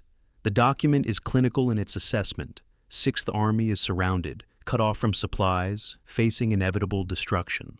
Soviet forces offer honorable surrender. Officers retain sidearms, sufficient rations, medical care for wounded, repatriation to Germany after war's end. The alternative is annihilation. German radio operators receive the ultimatum and forward it to 6th Army headquarters. General Paulus reads it with his staff. Major General Arthur Schmidt, his chief of staff and a committed Nazi, argues vehemently against surrender. The Führer has ordered them to hold. The Luftwaffe is delivering supplies. Relief will come. Surrender would betray Germany. Paulus, trapped between military reality and ideological loyalty, chooses loyalty. He drafts a response declining the Soviet offer. 6th Army will defend its positions to the last man and the last round. The Soviet officers return to their lines. Orders go out for Operation Ring to begin. January 10th, 5 o'clock in the morning. 7,000 Soviet guns and mortars open fire on Stalingrad pocket in the heaviest bombardment the Germans have yet experienced. For 55 minutes, shells fall on German positions already weakened by 2 months of encirclement. Bunkers collapse, trenches cave in, the few remaining tanks explode as shells find them. German soldiers describe the bombardment as the end of the world. Earth erupting, sky on fire, sound beyond comprehension. At 6 o'clock, Soviet infantry and tanks advance from all directions, compressing the pocket. German defensive lines, manned by starving troops with inadequate ammunition, resist briefly then crumble. Soviet forces advance 5 to 8 kilometers the first day. German units retreat toward the center of the pocket, abandoning positions, equipment, wounded who cannot walk. By January 13th, Pitomnik airfield is lost, reducing the airlift to Gumrak airfield and occasional parachute drops. The pocket shrinks daily.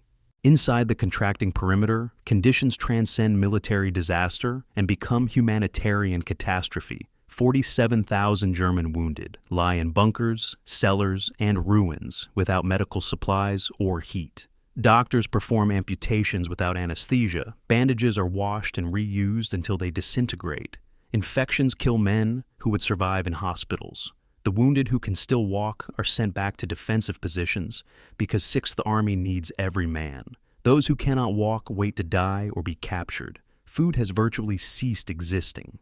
The daily ration by mid-January is 50 grams of bread and a cup of thin soup. Men are too weak to fight effectively. Simply walking requires rest breaks. Soldiers fall asleep at their posts and freeze to death. Officers report troops hallucinating from hunger. Cannibalism begins appearing in reports, soldiers found with human flesh. NKVD-style discipline emerges. German officers execute men for defeatism or unauthorized retreat. The Wehrmacht's self-image of professional conduct dissolves under the pressure of slow death. January 22nd, Soviet forces split the pocket into two smaller pockets. Southern pocket containing Polis's headquarters, northern pocket with remnants of 11th Corps. Communication between pockets becomes impossible. Each fights in isolation. Ammunition nearly exhausted. Rations non-existent. The southern pocket controls Gumrak airfield until January 23rd, when Soviet tanks overrun it. The last airfield is gone. From this point, no supplies enter the pocket except what can be parachuted, and Soviet fighters shoot down most supply aircraft before they reach drop zones.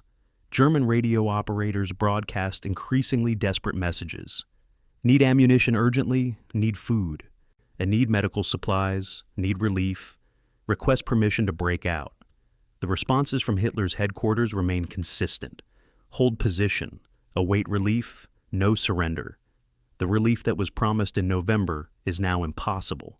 Army Group Don is retreating west, pursued by Soviet offensives. No German forces exist that could reach Stalingrad, even if Hitler authorized a relief attempt, which he doesn't.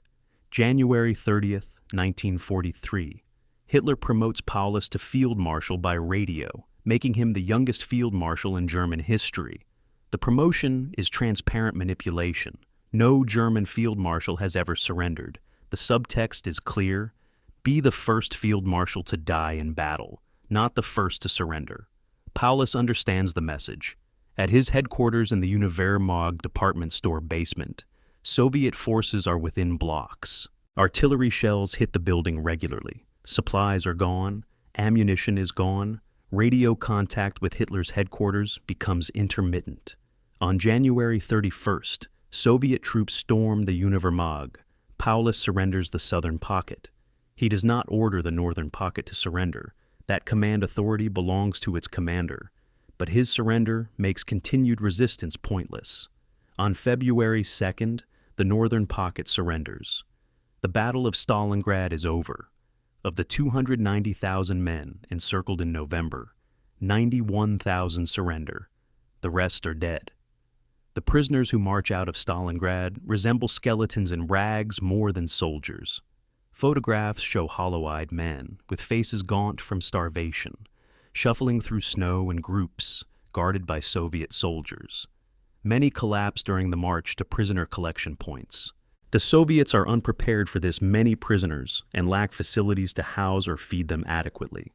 Prisoners are marched to camps in Siberia and Central Asia. Thousands die during the marches from exhaustion, exposure, and disease. In the camps, conditions are brutal, but not systematically exterminatory, like German treatment of Soviet POWs. The Soviets work the prisoners, feed them minimally, provide inadequate medical care. Disease, typhus, dysentery, tuberculosis, kills thousands more. Of the 91,000 who surrendered, approximately 5,000 will eventually return to Germany in 1955, 12 years after their surrender. The rest die in captivity. German families receive notices that their sons, husbands, fathers are missing at Stalingrad. Most will never learn their fate. The final messages radioed from Stalingrad pocket carry the weight of doomed men who know they are history's witnesses. The Russians are at the door. We are destroying our equipment. Sixth Army has fought to the last man against overwhelming odds. Long live Germany. The last transmission comes from a radio operator on February 2nd. Russians here. This is the end. Then silence. Soviet soldiers plant a red flag on the ruins of the Universum department store, the photograph becoming iconic like the Reichstag. Flag raising will be in 1945. But Stalingrad's symbolism differs from Berlin's. Berlin represents total victory. Stalingrad represents the turn, the moment Germany went from winning to losing, from advancing to retreating, from initiative to reaction. After Stalingrad, the question is no longer whether Germany will win, but how long Germany can delay losing. The strategic consequences of Stalingrad ripple across the Eastern Front and beyond. 20 German and Romanian divisions have been destroyed. German casualties exceed 350,000 killed, wounded, or captured. 250,000 Romanian, Italian, and Hungarian casualties compound Axis losses. Army Group Dawn retreats 250 miles west to stabilize new defensive lines. The entire southern wing of the German Eastern Front has collapsed. Soviet forces advance into the Donets Basin, threatening to cut off Army Group A in the Caucasus. Hitler is forced to authorize Army Group A's retreat from the Caucasus oil fields that were the entire strategic objective of Case Blue. The oil will never be captured. German fuel shortages, already severe, become crisis level. Romanian loyalty wavers after their armies were sacrificed at Stalingrad. Hungarian and Italian governments begin sending diplomatic feelers toward the Western Allies, seeking exit from the war. Within Germany, the myth of invincibility dies. Goebbels declares 3 days of national mourning. The German public begins to understand that the war may be lost.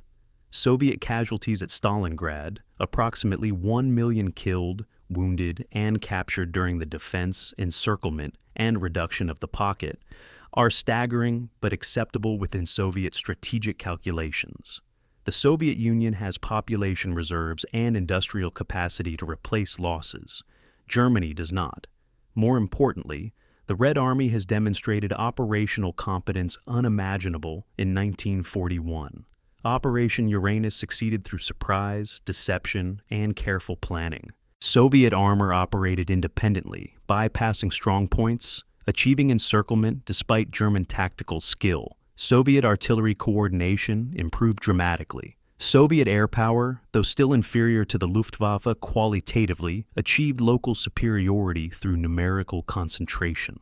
The Red Army that fought at Stalingrad is qualitatively different from the army that nearly died at Moscow. It has learned, it has adapted, it has become dangerous. The personal tragedy of Stalingrad, beyond the statistics of death and capture, lies in the stories of ordinary soldiers trapped in the pocket. Letters written in December and January, never sent because the airlift couldn't evacuate mail, were found later among frozen corpses. Soldiers write to mothers, wives, children, describing hunger and cold, but mostly loneliness and fear. They write that they trust in God, in the Führer, in Germany, but the words ring hollow even to the writers. Some write farewell letters, knowing death is near. Some write angry letters cursing leaders who abandoned them. Some simply describe daily existence, scraping frozen grass for soup, burning furniture for warmth, watching comrades die. These letters survived the war and were later published, providing testimony to what happens when ideology overrides military sense. Stalingrad's lesson is simple. When dictators make military decisions based on prestige rather than reality, soldiers pay the price in suffering and death on scales that defy imagination. The lesson will be forgotten, requiring relearning at places like Berlin, where Hitler will repeat the same mistakes with the same consequences in the same war. January 12th, 1943, north of Leningrad. Operation Iskra, Spark, launches as Soviet Leningrad and Volkhov. Fronts attack German positions simultaneously from opposite sides of the blockade corridor. The plan is elegant in its directness. Punch through German defenses, meet in the middle, open a land corridor to Leningrad. Soviet artillery pounds German lines with intensity that rivals Stalingrad. 300,000 Soviet troops supported by 600 tanks advance through snow and frozen marshland. German 18th Army defends with diminished forces. Divisions weakened by 2 years of siege warfare and transfers to other sectors. For 6 days, Soviet forces grind forward meter by meter. On January 18th, advance units from both fronts meet at Workers' Settlement No. 5, establishing a corridor 6 miles wide along Lake Ladoga's southern shore. The siege of Leningrad, while not ended, is broken. Within days, Soviet engineers begin constructing a rail line through the corridor. Supplies flow into Leningrad by train for the first time in 16 months. The death rate plummets. But Operation Iskra is only one of multiple Soviet offensives launched across the Eastern Front in winter 1942 to 43. Stalin, emboldened by Stalingrad's success, orders attacks everywhere simultaneously. The strategic concept is sound. Keep Germans off balance, prevent them from concentrating reserves, exploit their overstretched positions. The execution is mixed. Soviet forces in the south drive toward Kharkov and the Donets Basin. Voronezh Front and Southwestern Front liberate Kursk on February 8th and Kharkov on February 16th. Soviet tank armies race west, covering 60 miles in days, spearheading toward the Dnieper River. German defenses collapse as exhausted units retreat or are encircled. For a brief moment in mid-February, it appears the entire German southern front might disintegrate. Soviet officers report the war could be won by summer. Stalin orders continued attacks toward Smolensk in the center and toward Kiev in the south. The Red Army is advancing on all fronts for the first time since the war began. Then the offensive stalls. Soviet forces, pursuing a retreating enemy, advance faster than their supply lines can sustain. Tank units run out of fuel and halt. Infantry divisions outrun their supply columns and go hungry. The spring Rasputitsa, the mud season when snow melts and roads become impassable, begins earlier than expected. Soviet trucks bog down in mud. Artillery cannot move forward to support continued attacks. German forces, though battered, remain skilled at defensive warfare. They conduct fighting retreats, trading space for time, destroying infrastructure as they withdraw. More importantly, Field Marshal Erich von Manstein, commanding newly formed Army Group South, recognizes the Soviet overextension and prepares a counterstroke. He requests permission to conduct a mobile defense, retreating when necessary, then counterattacking when Soviet spearheads stretch too far. Hitler, surprisingly, grants permission. Manstein begins concentrating reserves south of Kharkov, assembling SS Panzer divisions transferred from France. February 20th, Manstein's counterstroke begins. German armor strikes the southern flank of Soviet southwestern front, which has advanced 200 miles beyond supporting units. Soviet commanders, surprised by sudden German attacks after weeks of retreat, attempt to halt and reorganize. Too late.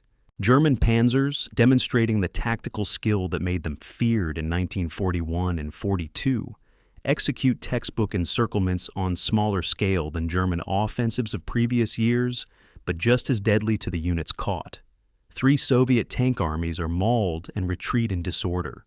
Mobile Group Popov, an elite mechanized formation, is nearly destroyed. By early March, German forces recapture Kharkov in the Third Battle of Kharkov. The city changes hands for the 4th time in 15 months. The German counteroffensive demonstrates that, while the Wehrmacht can no longer win the war, it remains capable of winning battles, especially when Soviet commanders overreach. The spring Rasputitsa halts operations on both sides by late March. The Eastern Front, after 5 months of continuous combat from November through March, settles into temporary stalemate as roads turn to impassable mud, and both armies pause to absorb casualties and reorganize. The front line has shifted dramatically compared to pre-Stalingrad positions. The Germans have been pushed back 250 to 350 miles across the entire southern sector. Soviet forces have liberated much of the territory captured in Case Blue. But Soviet casualties have been enormous, over 500,000 in the winter offensives alone.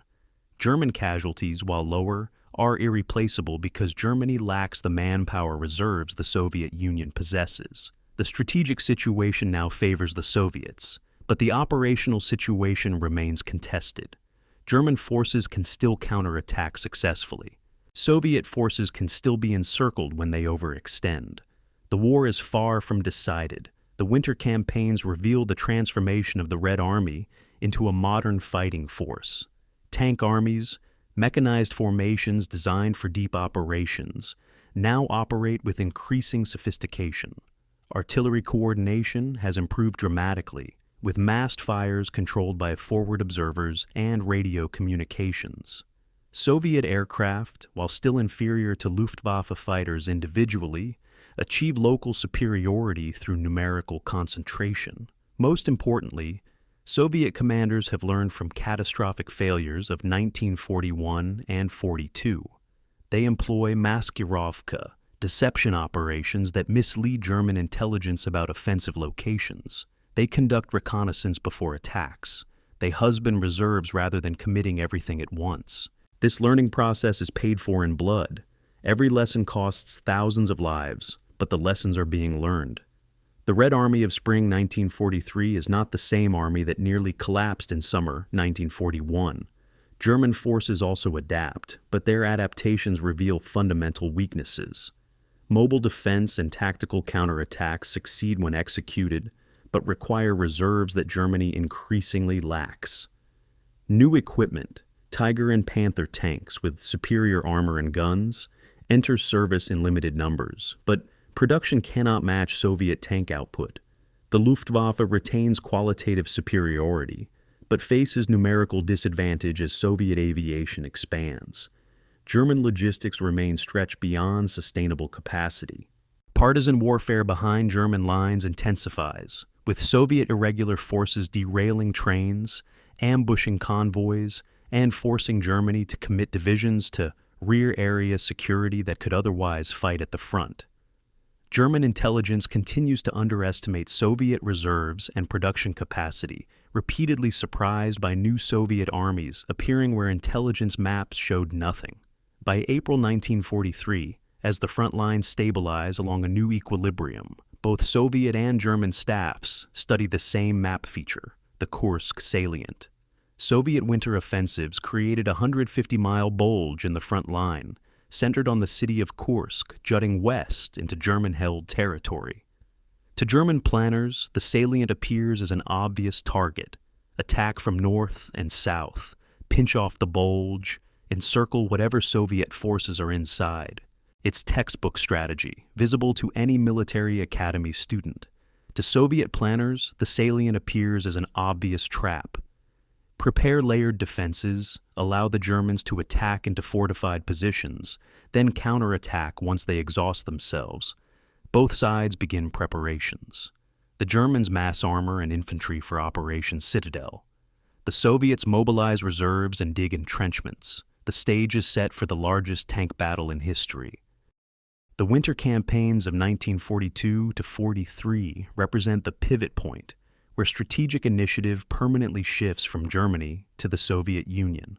After Stalingrad and the subsequent offensives, Germany will never again launch a strategic offensive that threatens Soviet survival. German operations from this point forward will be defensive, attempting to hold territory, delay advances, trade space for time. The Wehrmacht remains dangerous, as Manstein's counteroffensive demonstrated, but dangerous in the way a cornered predator is dangerous, not in the way a hunter is dangerous.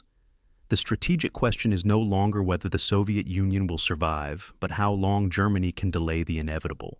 For the soldiers fighting on both sides, this shift means the war's character is changing from mobile operations and dramatic breakthroughs to attritional grinding, where advances are measured in miles per week rather than miles per day.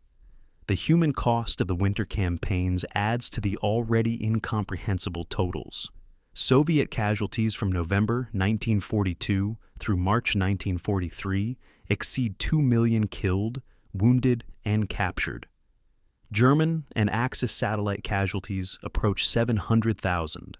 Civilian casualties in contested areas, from artillery, bombing, starvation, and atrocities, number in the hundreds of thousands. Cities change hands multiple times, each transition bringing new horrors for civilian populations. Kharkov's population, subject to 4 different occupations in 15 months, suffers under both German reprisals and Soviet suspicions of collaboration. Villages in the combat zone cease to exist, their populations either fled, evacuated, or killed. The winter campaigns demonstrate that the Eastern Front has become a war of annihilation, where military objectives matter less than destroying the enemy's capacity to continue fighting. This philosophy will culminate at Kursk, where both sides will commit maximum force in an attempt to break each other's will. July 5th, 1943, 3 o'clock in the morning. Soviet artillery batteries north and south of the Kursk. Salient opened fire on German assembly areas in a preemptive bombardment. Soviet intelligence, fed by the Lucy spy ring in Switzerland and confirmed by partisan reconnaissance, has provided the exact date and time of the German offensive. Stalin knows Operation Citadel will begin at dawn. He orders his artillery to strike first. For 30 minutes, Soviet shells fall on German positions, where tanks and infantry are preparing for attack. The Germans, shocked by the bombardment but undeterred, launch Operation Citadel at 5 o'clock anyway. 900,000 German troops, 2,700 tanks, including 146 Tigers and 200 Panthers, 10,000 artillery pieces. The largest armored offensive in history begins advancing into defenses that have been prepared for 3 months specifically to stop it. The element of surprise, the foundation of Blitzkrieg doctrine, is gone before the first tank moves. The German plan is straightforward. Army Group Center attacks from the north under Field Marshal Günther von Kluge, 9th Army commanded by General Walter Model, driving south. Army Group South attacks from the south under Field Marshal Erich von Manstein, 4th Panzer Army, and Army Detachment Kempf, driving north. The two pincers will meet east of Kursk, encircling Soviet Central and Voronezh fronts. On paper, the plan follows the successful template of previous encirclements. In practice, the Germans are attacking into the most sophisticated defensive system ever constructed. Soviet engineers have built 8 defensive belts in depth, stretching back 100 miles. Each belt contains trenches, anti-tank ditches, minefields, artillery positions, and infantry strongpoints. 400,000 mines have been laid in the northern sector alone. Soviet defenders have pre-sighted artillery on every likely avenue of advance. They have dug in tanks as stationary gun positions. They have created killing zones where interlocking fields of fire ensure any attacker will be caught in crossfire from multiple directions. The northern pincer, Model's 9th Army, advances into a nightmare. German armor crosses the first Soviet defensive belt, but immediately encounters the second, then the third. Soviet defenders allow German infantry to advance, then counterattack to cut them off from supporting armor.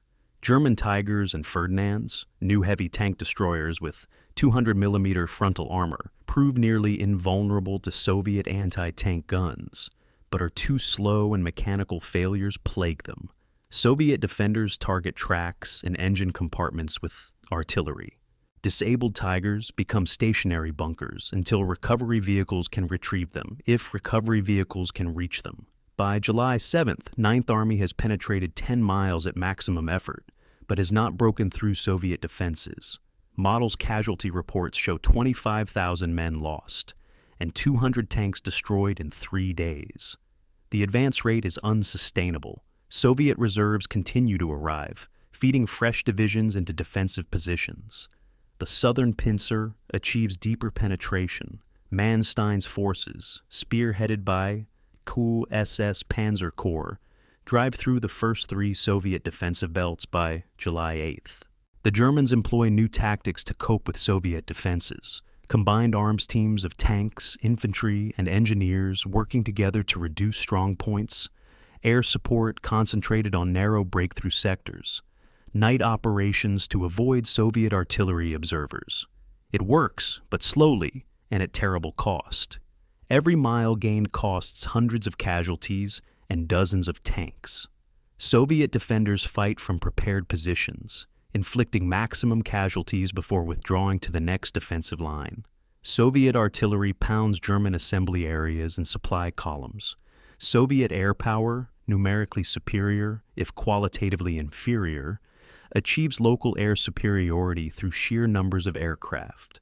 German logistics struggle to keep pace with advancing spearheads as Soviet partisans attack supply lines. July 12th, Prokhorovka. The largest tank engagement in history occurs as German 2 SS Panzer Corps collides with Soviet 5th Guards Tank Army. 800 Soviet tanks, mostly T-34s, attack 400 German tanks, including Tigers and Panthers. The The battle becomes a swirling melee where technological superiority becomes irrelevant and numbers dominate.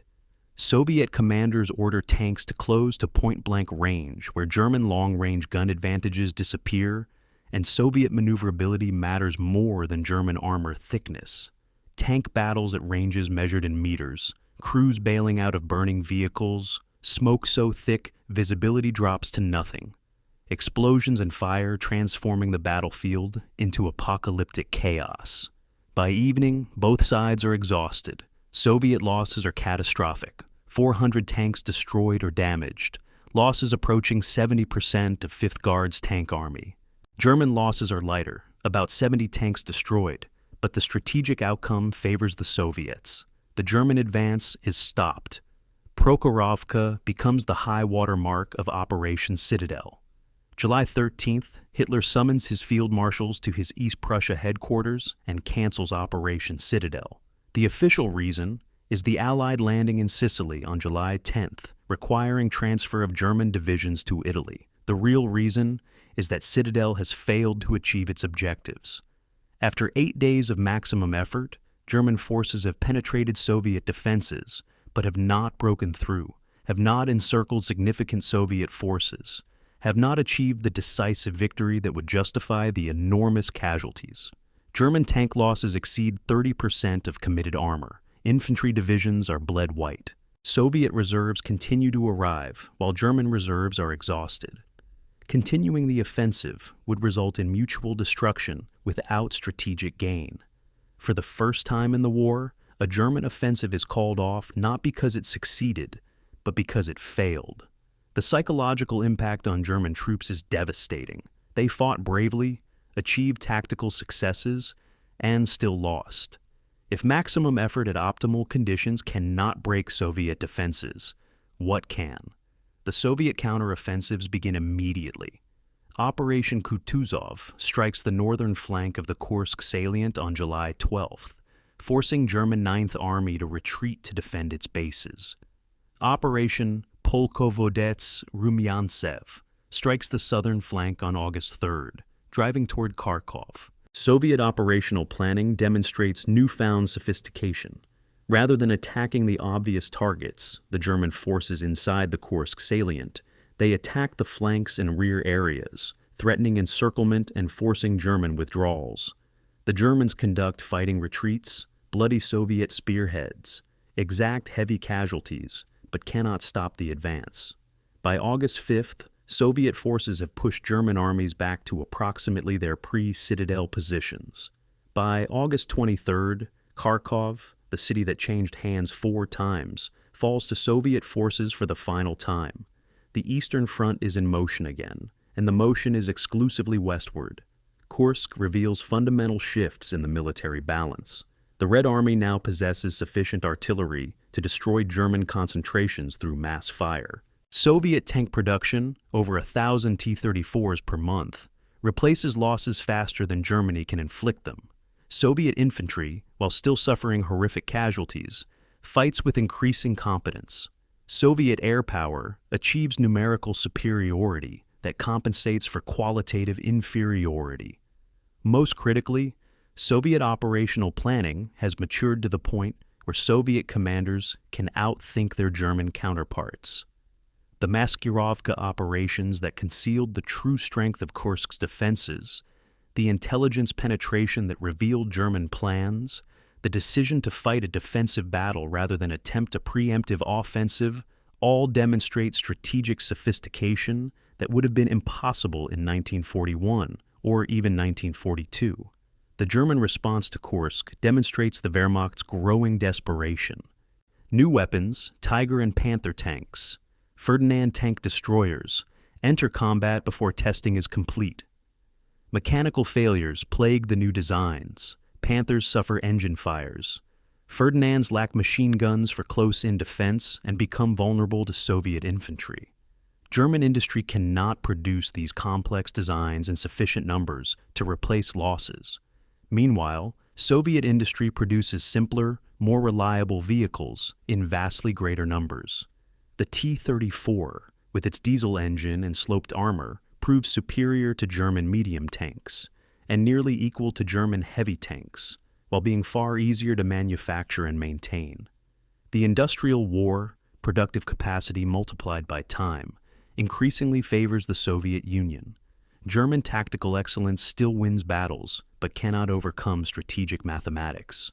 The human cost of Kursk continues the Eastern Front's pattern of casualties that beggar comprehension. Soviet casualties exceed 800,000 killed, wounded, and captured during Citadel and the subsequent counteroffensives.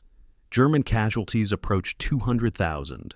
Civilian casualties in the combat zone add tens of thousands more. Villages are destroyed. Farmland is cratered and mined. The Kursk region, contested for months, becomes a landscape of destruction where reconstruction will take years. Yet, for all the death and devastation, Kursk matters because it represents an irreversible shift. After Kursk, Germany will never again attempt a strategic offensive on the Eastern Front. Every subsequent German operation will be reactive: counterattacks, defensive stands, fighting retreats. The initiative has passed permanently to the Soviet Union. The question is no longer whether Germany will lose, but how long the losing will take, and how many more people will die before it ends. The failure of Operation Citadel forces German strategic planning into crisis. Hitler's original vision, quick victory through decisive offensives, is no longer possible. The Wehrmacht lacks the strength for another major offensive. Soviet defenses have proven too deep, too well prepared, too heavily manned to penetrate, yet Hitler refuses to consider negotiated peace or strategic withdrawal to more defensible positions. Instead, he doubles down on holding every mile of territory, forbidding retreats, demanding fanatical resistance. This philosophy will doom hundreds of thousands of German soldiers to death or captivity in unnecessary defensive stands. The rational military strategy, trading space for time, conducting fighting withdrawals to conserve forces, seeking negotiated settlement while some bargaining power remains, is politically impossible for a totalitarian regime that has built its legitimacy on promises of total victory. So the war continues, driven by ideology rather than strategy, consuming armies and populations in pursuit of objectives that no longer exist. June 19th through 20th, 1944. Night across Belarusian forests behind German lines. Soviet partisan formations, coordinated by radio from Moscow, execute Operation Rail War, the largest sabotage operation of the war. 10,500 separate demolitions destroy railway tracks, bridges, and switching stations across a 300-mile front. German logistics, already strained, collapse overnight. Ammunition cannot reach forward units. Fuel deliveries stop. Reinforcements and replacement equipment sit idle at rail depots hundreds of miles away. German engineers attempt repairs, but partisan attacks continue, destroying repairs as fast as they are completed. This is not random sabotage. This is the opening phase of Operation Bagration, named after the Russian general who fought Napoleon. The largest Soviet offensive ever planned begins not with artillery, but with cutting German supply lines, ensuring that when the attack comes, German forces will face it isolated and unsupplied. June 23, 1944, 4 o'clock in the morning, exactly 3 years after Operation Barbarossa began. Soviet artillery erupts along a 400-mile front in Belarusia, targeting Army Group Center. 2.5 million Soviet troops, 5,200 tanks, 5,300 aircraft begin the offensive. 4 Soviet fronts attack simultaneously. 1st Baltic Front in the north, 3rd Belarusian Front north of Minsk, 2nd Belarusian Front east of Minsk, 1st Belarusian Front in the south. The coordination required to launch 4 fronts simultaneously represents Soviet operational art at its peak. German Army Group Center, commanded by Field Marshal Ernst Busch, defends with 800,000 men, 900 tanks, and 1,400 aircraft. The force ratio favors the Soviets 3-1 in men, nearly 6-1 in armor. German intelligence, deceived by Soviet Maskirovka, expected the main Soviet summer offensive to target Ukraine and Army Group North Ukraine. They concentrated reserves there. Belarusia was assessed as a quiet sector. It is not. The Soviet offensive employs deception on a scale previously unattempted. For months, Soviet forces in Ukraine conducted visible preparations for offensive, building supply dumps, concentrating armor, conducting reconnaissance. German intelligence observed and reported exactly what Soviets wanted them to see. Meanwhile, the actual offensive concentration in Belarusia proceeded under strict camouflage discipline. Tanks moved only at night. Radio traffic was simulated in Ukraine, while real headquarters in Belarusia maintained radio silence. Dummy tanks were positioned in Ukraine, while real armor massed in Belarusia. German reconnaissance photographed exactly what Soviet deception specialists wanted photographed. The result is total surprise. Army Group Center faces the largest Soviet offensive of the war, with minimal reserves and no warning. Within 48 hours, Soviet armored spearheads penetrate 60 miles into German positions. German defensive doctrine, holding fortified positions Hitler designated as fortified places, proves disastrously unsuitable for mobile warfare. Hitler's orders forbid retreats from Vitebsk, Orsha, Mogilev, and Bobruisk, major cities designated as fortresses that must be held regardless of operational situation. German commanders, remembering what happened to generals who disobeyed Hitler's stand-fast orders in previous battles, comply. Garrisons in the fortified places fight in place, while Soviet armor races past them, encircling them, cutting them off. Vitebsk is surrounded by June 25th, with 35,000 German troops trapped. Hitler finally authorizes breakout on June 27th. Too late. The breakout attempt fails. 5 divisions are destroyed. The same pattern repeats at Bobruisk, Mogilev, and Orsha. German forces fight courageously, but are systematically encircled and annihilated because Hitler's orders prevent mobile defense. July 3rd, Soviet forces liberate Minsk, capital of Belarusia. The city fell to Germans on June 28, 1941, in the opening weeks of Barbarossa. Its liberation exactly 3 years later carries symbolic weight. More importantly, Minsk's capture completes another massive encirclement. 4th Army and 9th Army remnants, over 100,000 men, are trapped east of Minsk. For days, encircled German units attempt breakouts, small groups infiltrating Soviet lines at night. Some succeed. Most are hunted down by Soviet cavalry and aircraft. The pocket is liquidated by July 11th. Soviet forces continue advancing west, giving Germans no time to establish new defensive lines. The front line moves so fast that German maps cannot keep up. Units retreat and discover Soviet forces have already captured the positions they were retreating toward. Chaos spreads through Army Group Center's rear areas. July 17th, Moscow stages a propaganda triumph. 57,000 German prisoners from Bagration encirclements are marched through Moscow streets in organized columns. Soviet citizens line the streets, watching their enemies parade past under guard. The symbolism is calculated. 3 years ago, German armies marched toward Moscow as conquerors. Now, German soldiers march through Moscow as prisoners. Newsreel cameras film the procession for distribution worldwide. Stalin wants the world to see German defeat on display. After the prisoners pass, street cleaning crews wash the pavement, a gesture suggesting even the prisoners' presence contaminated the city. The parade serves domestic morale, showing Soviet citizens that victory is approaching, and international politics, demonstrating to Western allies that the Soviet Union is carrying the war's burden.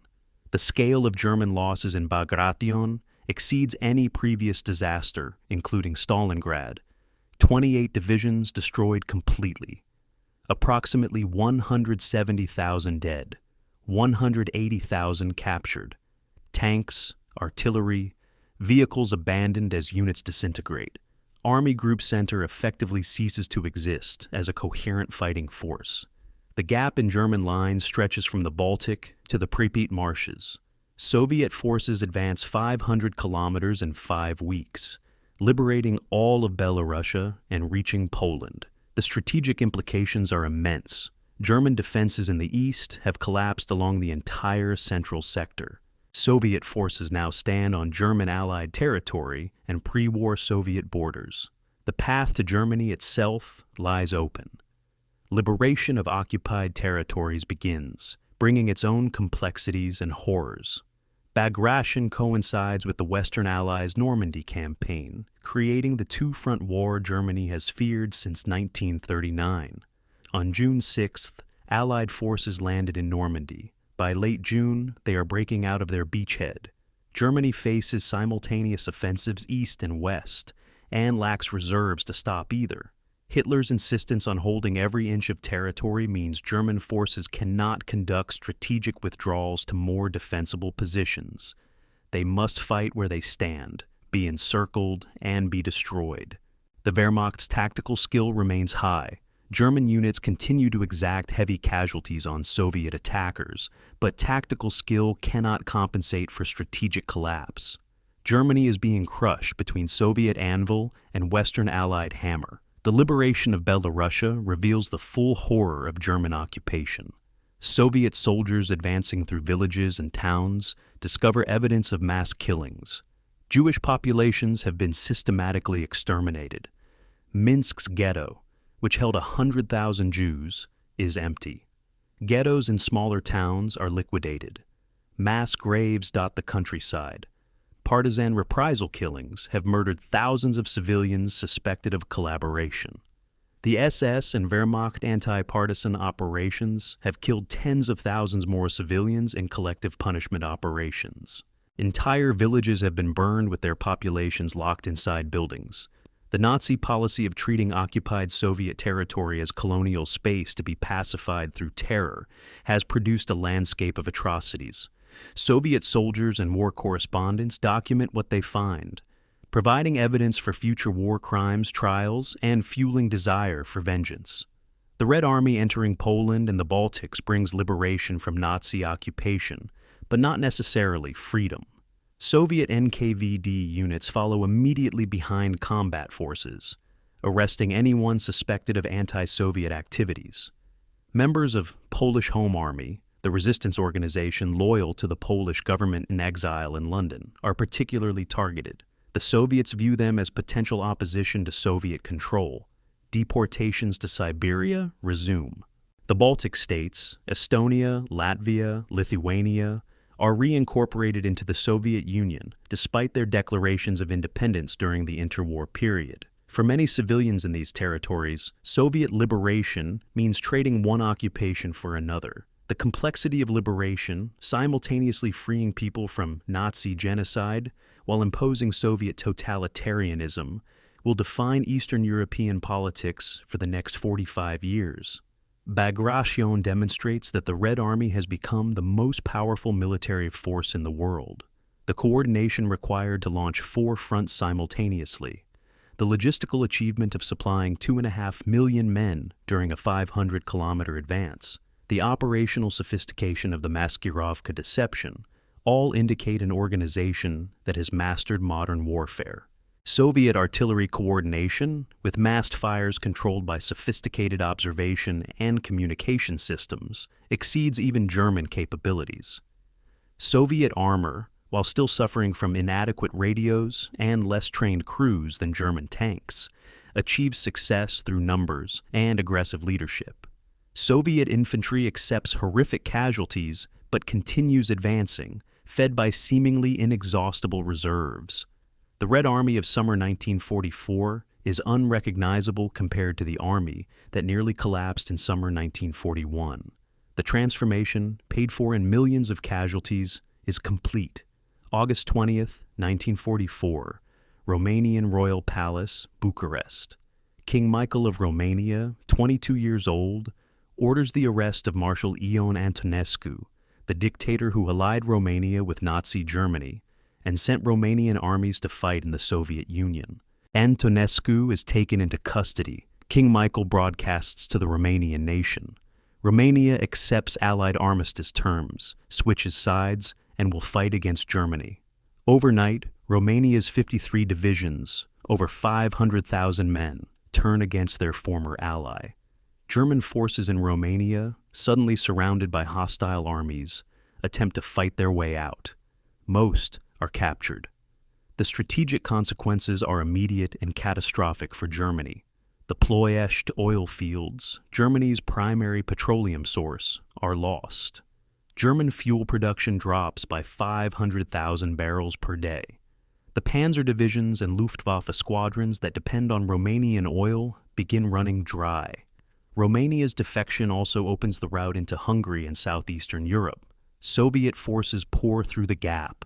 The Romanian coup d'état succeeds because Soviet forces are already on Romanian soil and winning. Soviet 2nd and 3rd Ukrainian fronts launched the Jassy-Kishinev offensive on August 20th, the same day as King Michael's coup. 900,000 Soviet troops attack German and Romanian defenses along a 200-kilometer front. Within 3 days, Soviet armor encircles German's 6th Army, rebuilt after Stalingrad's destruction, and Romanian 4th Army. The pocket contains 200,000 men. German forces attempt to retreat west toward Hungary. Romanian forces, following their king's orders, either surrender or join Soviet forces pursuing the Germans. By August 29th, the Jassy-Kishinev pocket is eliminated. Soviet forces advance into Bulgaria, which also switches sides, declaring war on Germany in September. The Balkans, which Germany occupied in 1941, collapse like dominoes. September 19th, Finland signs an armistice with the Soviet Union, ending Finnish participation in the war. Finland's war was always separate from Germany's, a continuation war to recover territory lost in the Winter War, not an ideological crusade.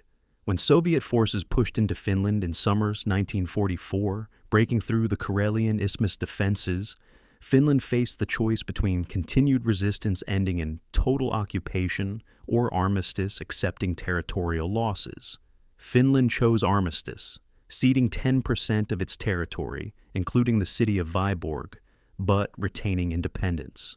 The Finns then turned against their former German allies, conducting the Lapland War to expel German forces from northern Finland as required by armistice terms.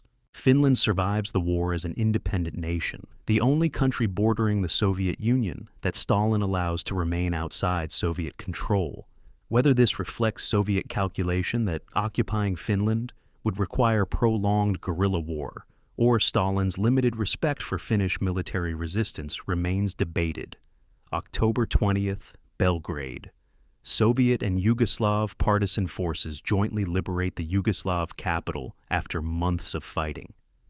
Yugoslav communist partisans under Josip Broz Tito have fought Germans since 1941, tying down multiple Wehrmacht divisions in anti-partisan operations. Soviet entry into Yugoslavia in autumn 1944 provides partisans with armor and air support. Together, they drive German forces out of Belgrade and continue pursuing them through Yugoslavia. The liberation is significant because Tito's partisans, unlike resistance movements in Poland or the Baltics, are strong enough to liberate their country without becoming Soviet puppets. Yugoslavia will become communist, but not Soviet-controlled, a distinction that will matter during the Cold War. The Red Army's role in liberating Belgrade is substantial but shared, unlike other Eastern European countries where Soviet forces operate independently. The Baltic states, Estonia, Latvia, Lithuania, are reconquered by Soviet forces between July and November 1944 despite fierce German resistance. Hitler designates the Baltic region as vital for submarine bases and ore imports from Sweden. He orders Army Group North to hold regardless of encirclement risk. By October, Army Group North is cut off in the Courland Peninsula, isolated from other German forces. The pocket will hold until Germany's surrender in May 1945, tying down 20 German divisions that could have defended Germany itself. For the Baltic populations, Soviet return brings terror. Many collaborated with German occupation, and some participated in Holocaust killings.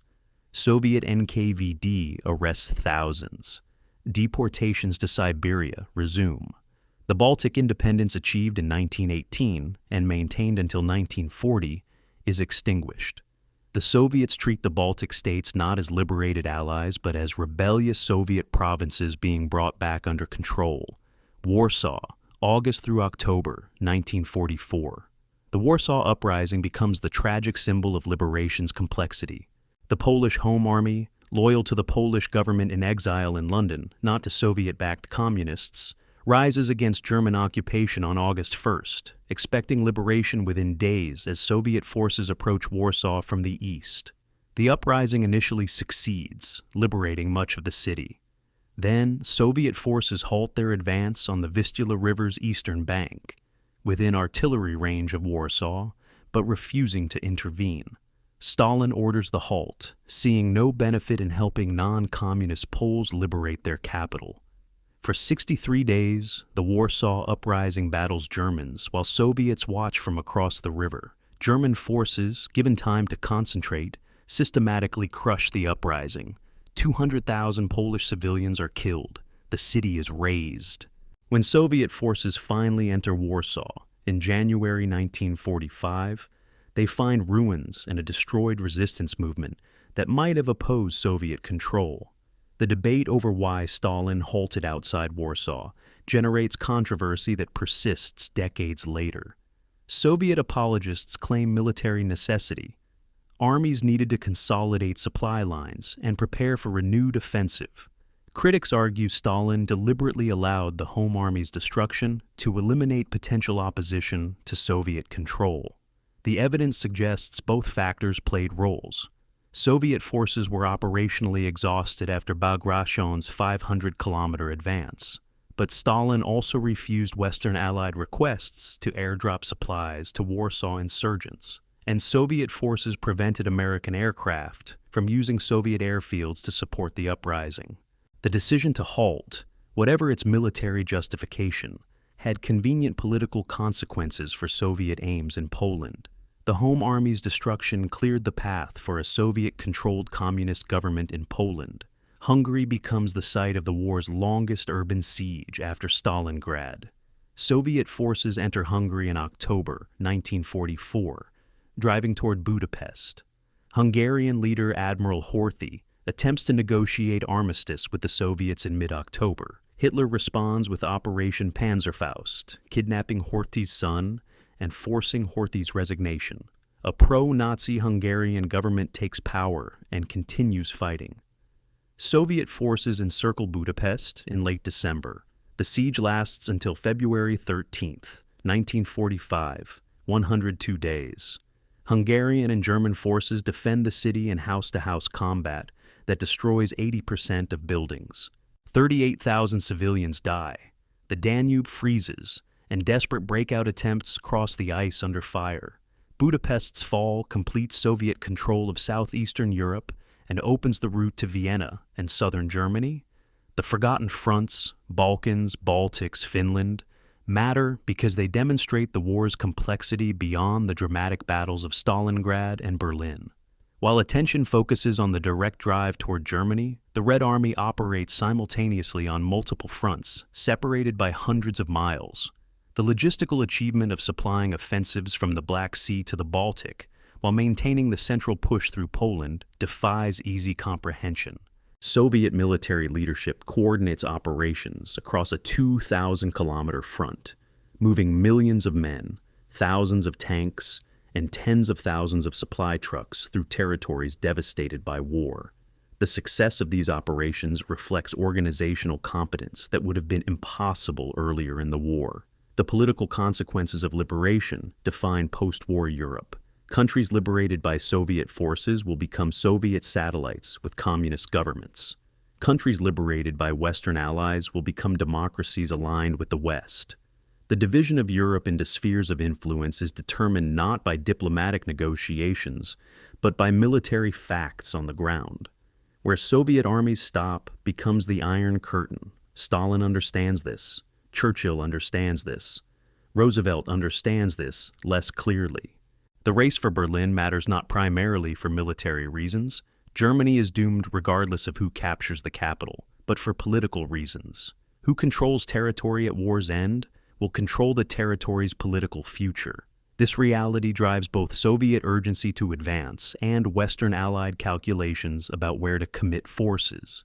The forgotten fronts are where Stalin's post-war empire is built, one liberated country at a time. January 12th, 1945, 5 o'clock in the morning. Soviet artillery erupts along the Vistula River in the largest bombardment of the war. 9,000 guns and mortars fire simultaneously along a 400-kilometer front. The barrage lasts 2 hours, systematically destroying German defensive positions prepared over months. Then 2.2 million Soviet troops, 6 fronts coordinated in the greatest defensive operation ever mounted, advance westward from the Vistula toward the Oder River and Germany itself. The Vistula-Oder offensive aims to cover 300 miles in 3 weeks, liberating Poland and reaching Germany's pre-war borders. German defenses, weakened by transfers to contain the Ardennes offensive in the west and the defense of Budapest in the south, collapse within hours. Soviet tank armies exploit the breakthrough, racing west at speeds that recall the German advances of 1941, but now in reverse. First Belarusian Front, commanded by Marshal Georgy Zhukov, attacks from the Warsaw bridgehead.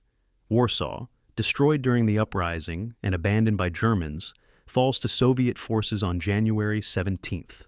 The city is ruins, 85% of buildings demolished systematically by German demolition teams after crushing the uprising. Soviet soldiers advance through a necropolis of rubble and frozen corpses. Warsaw's pre-war population of 1.3 million has been reduced to less than 200,000 survivors. The liberation brings no celebration because there is almost nothing left to liberate. Polish communists, brought in by Soviet forces, establish a provisional government under Soviet protection. The Polish government in exile in London protests but has no power to affect events. Poland's fate is being decided by Soviet armies and Soviet political commissars, not by Polish wishes. As Soviet spearheads drive west, they discover evidence of Nazi Germany's genocidal policies and territory being liberated. January 27th, Soviet forces reach Auschwitz concentration camp complex in southern Poland. The Germans have evacuated most prisoners westward in death marches, but 7,000 remain, too sick or weak to move. Soviet soldiers find emaciated survivors, warehouses full of human hair and personal belongings, crematoria and gas chambers, detailed records of industrial-scale murder. Over 1 million people, predominantly Jews, were murdered at Auschwitz. The liberating Soviet troops, hardened by 4 years of brutal warfare, are shocked by what they discover. Soviet war correspondents document the camps. Photographs and newsreels show the world the reality of the Holocaust. The discoveries at Auschwitz and other camps liberated by Soviet forces provide irrefutable evidence of Nazi crimes that will be used in post-war trials. Soviet advance rates are unprecedented. Tank armies cover 15 to 20 miles per day, sustained over weeks. German defensive lines are overrun before they can be fully manned. Supply columns are captured intact. Airfields are seized with aircraft still on the ground. The speed reflects improved Soviet logistics, better training, superior equipment, and German exhaustion. 4th Panzer Army disintegrates. 9th Army retreats in chaos. Army Group A, responsible for defending Poland, effectively ceases to exist as a coherent force. By late January, Soviet forces have advanced 300 miles, reaching the Oder River, only 40 miles from Berlin. The speed shocks even Soviet leadership. Stalin orders armies to pause and consolidate, fearing overextension. But for 2 weeks in January 1945, it appeared Soviet forces might drive directly to Berlin and end the war. The civilian cost of the Soviet advance is catastrophic.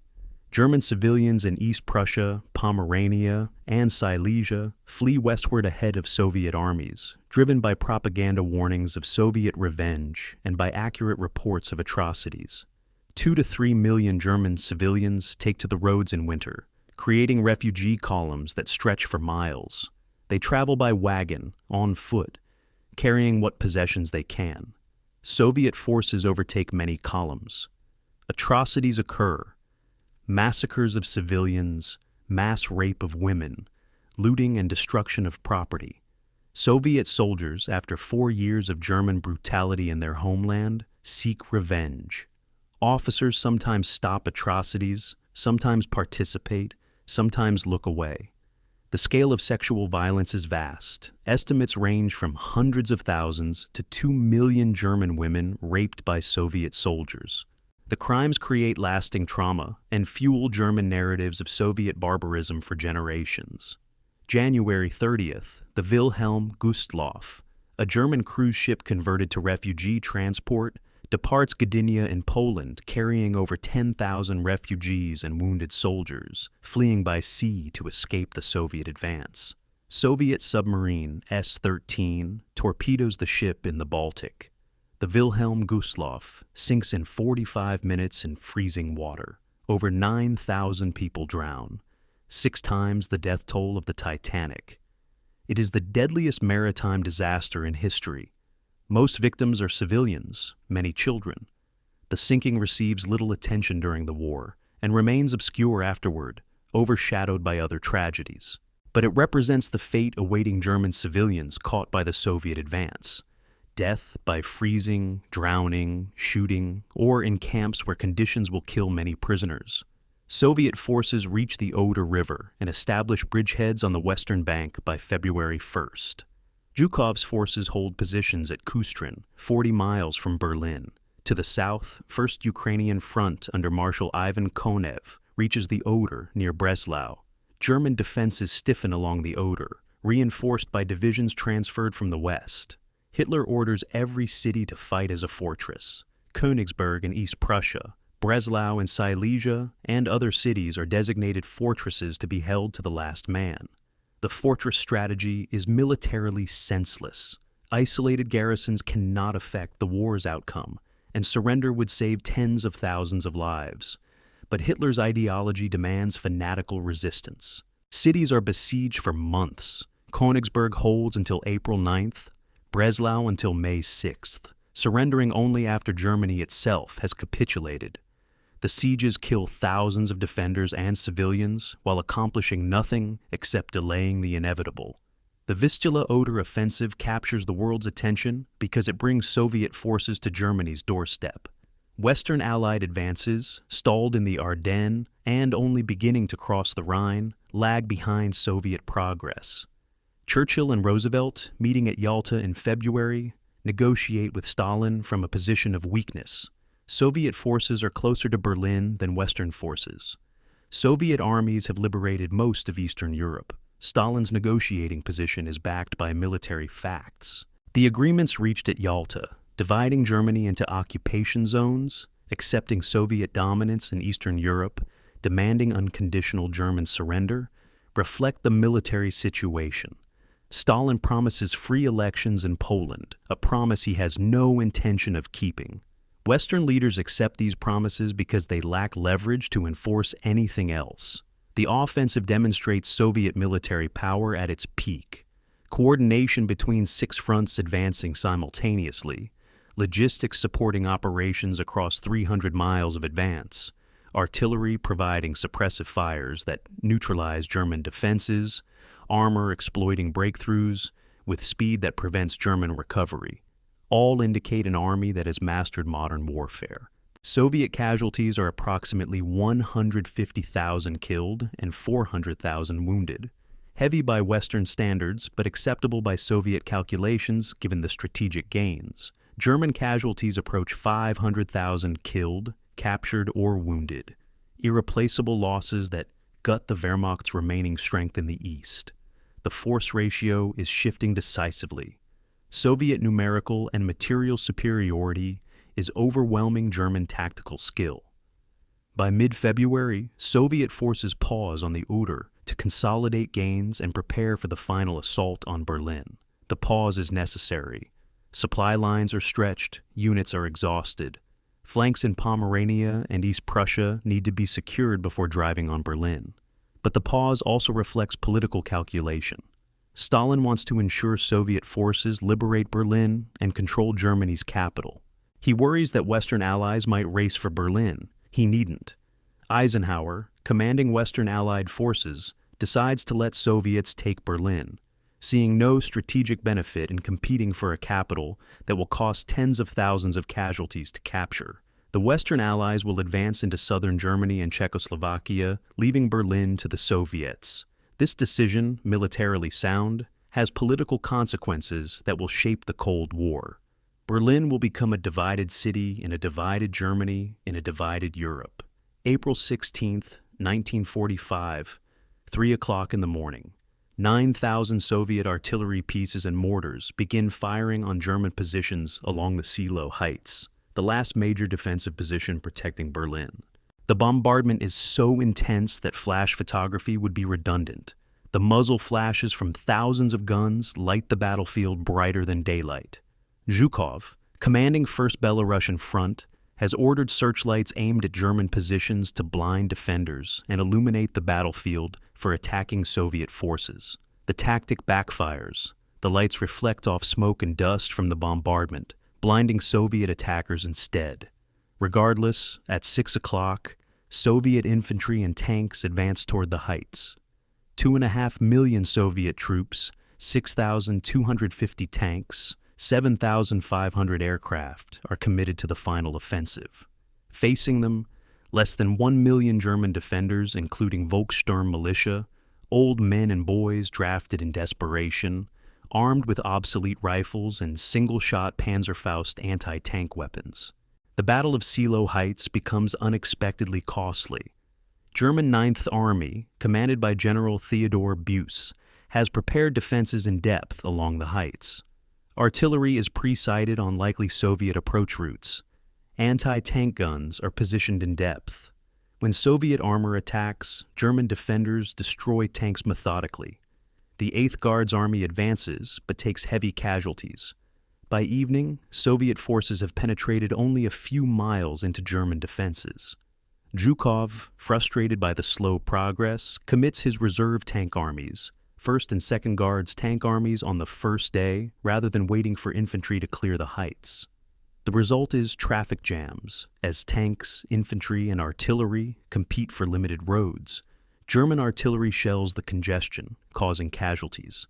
By April 19th, after 3 days of brutal fighting, Soviet forces finally break through. But the cost, 30,000 Soviet dead in 3 days, exceeds expectations and angers Stalin. To Zhukov's south, Marshal Ivan Konev's 1st Ukrainian Front attacks toward Berlin from the southeast, crossing the Neisse River and advancing rapidly through weaker German defenses. Stalin has deliberately created competition between Zhukov and Konev, refusing to designate which front will capture Berlin. Both marshals understand that liberating the Nazi capital will define their historical legacy. Konev drives his armies forward aggressively, hoping to reach Berlin before Zhukov. By April 20th, Hitler's birthday, Soviet forces from both fronts are within artillery range of Berlin. The first Soviet shells fall on the city. In his bunker beneath the Reich Chancellery, Hitler celebrates his 56th birthday amid collapsing delusions. He still believes Wehrmacht forces will relieve Berlin, that new wonder weapons will turn the tide, that the alliance between Western allies and Soviets will fracture. April 21st, Soviet forces enter Berlin's outskirts. The battle becomes urban warfare on a scale that exceeds even Stalingrad. Berlin is a city of 4 million, though many civilians have fled. Remaining population, perhaps 2 million, huddles in cellars as the city is fought over street by street, building by building, room by room. German defenders include remnants of Wehrmacht and SS units, police, Hitler Youth, and Volkssturm. They fight from rubble with fanaticism born of desperation. Surrender means Soviet captivity with uncertain fate. Fighting means possible death, but also possible survival. Soviet attackers systematically reduce strong points with artillery and infantry assaults. Tanks operate as mobile bunkers, providing fire support. Flamethrower units burn defenders out of buildings. The city becomes an inferno. April 25th, Soviet forces encircle Berlin completely and also meet American forces at Torgau on the Elbe River, cutting Germany in half.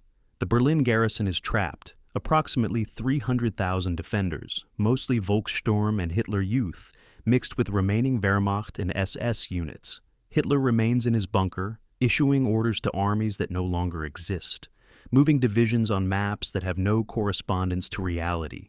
His orders direct phantom forces to relieve Berlin. In reality, no significant German forces remain capable of offensive operations. Soviet forces tighten the noose, clearing the city from outskirts toward the center.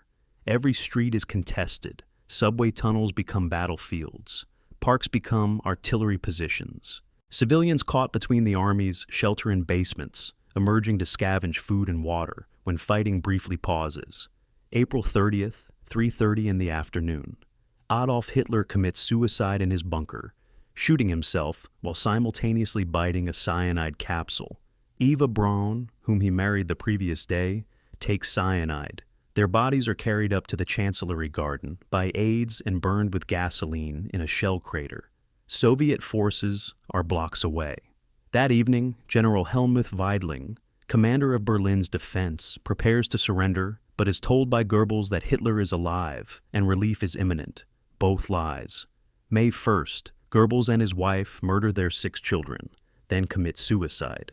The Nazi leadership is collapsing into death and dissolution, even as the regime they serve disintegrates. May 2nd, General Weidling orders Berlin garrison to surrender. Soviet troops storm the Reichstag, the symbolic heart of Nazi power, though the building hasn't functioned as parliament since 1933. The Reichstag is already a ruin from air raids, but Soviet forces fight German defenders room by room. Red Army sergeants Mikhail Yegorov and Meliton Kantaria raised the Soviet flag over the Reichstag's dome at 10:50 in the evening on April 30th.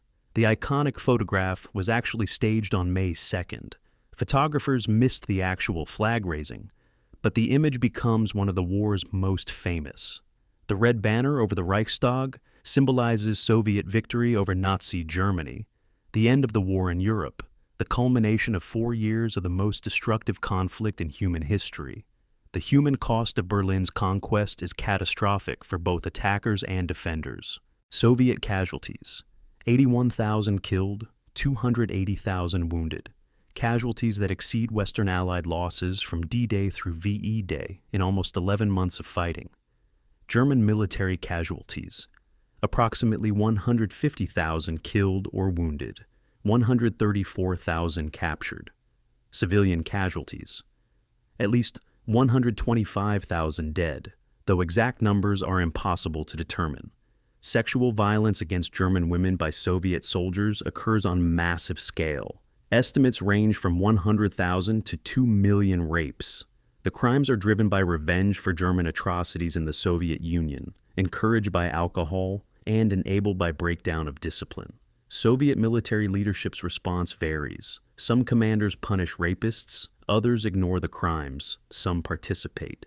The rapes create lasting trauma and complicate Germany's post-war relationship with Soviet occupiers. The question of whether Western allies should have raced for Berlin instead of leaving it to Soviets generates endless historical debate.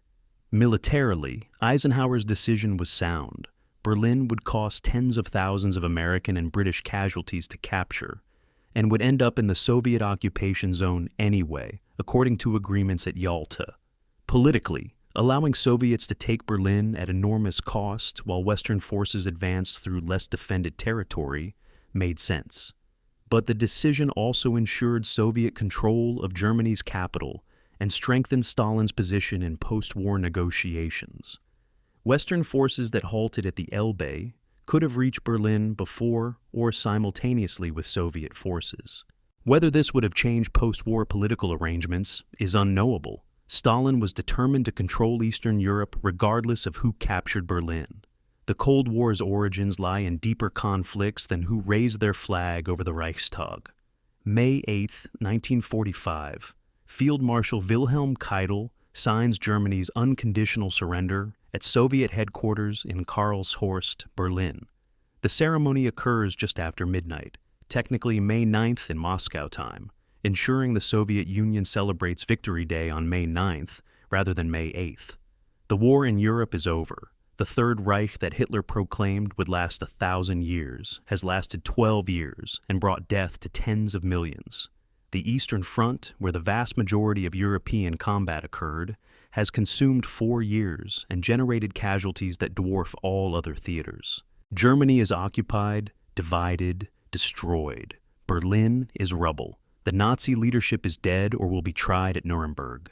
The war is won, but the winning has cost so much that the word victory seems inadequate to describe what has been achieved and what has been lost. May 9th, 1945, Red Square, Moscow. Victory Day celebrations erupt across the Soviet Union as Stalin announces Germany's unconditional surrender.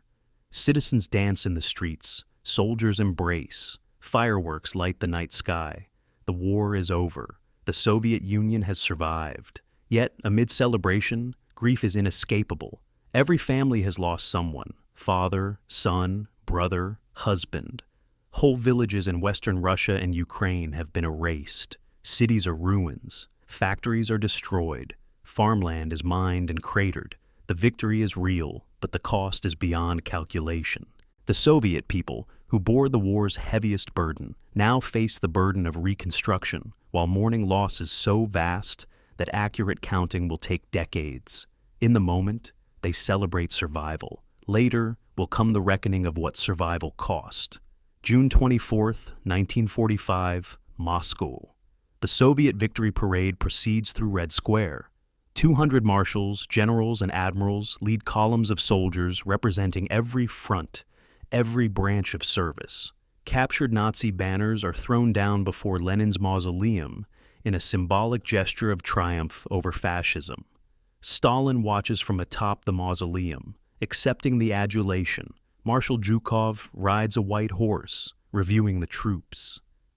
The parade is carefully choreographed propaganda, demonstrating Soviet military power to the world, but it is also genuinely emotional for participants and spectators.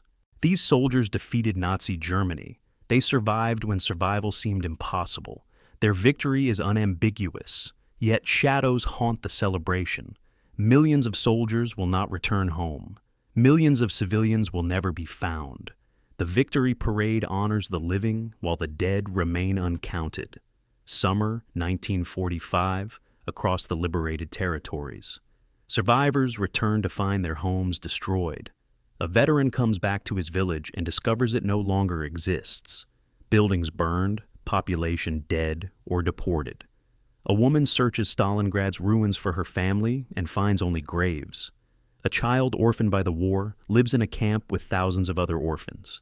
The scale of destruction defies description. 1,710 Soviet cities and towns damaged or destroyed. 70,000 villages ceased to exist.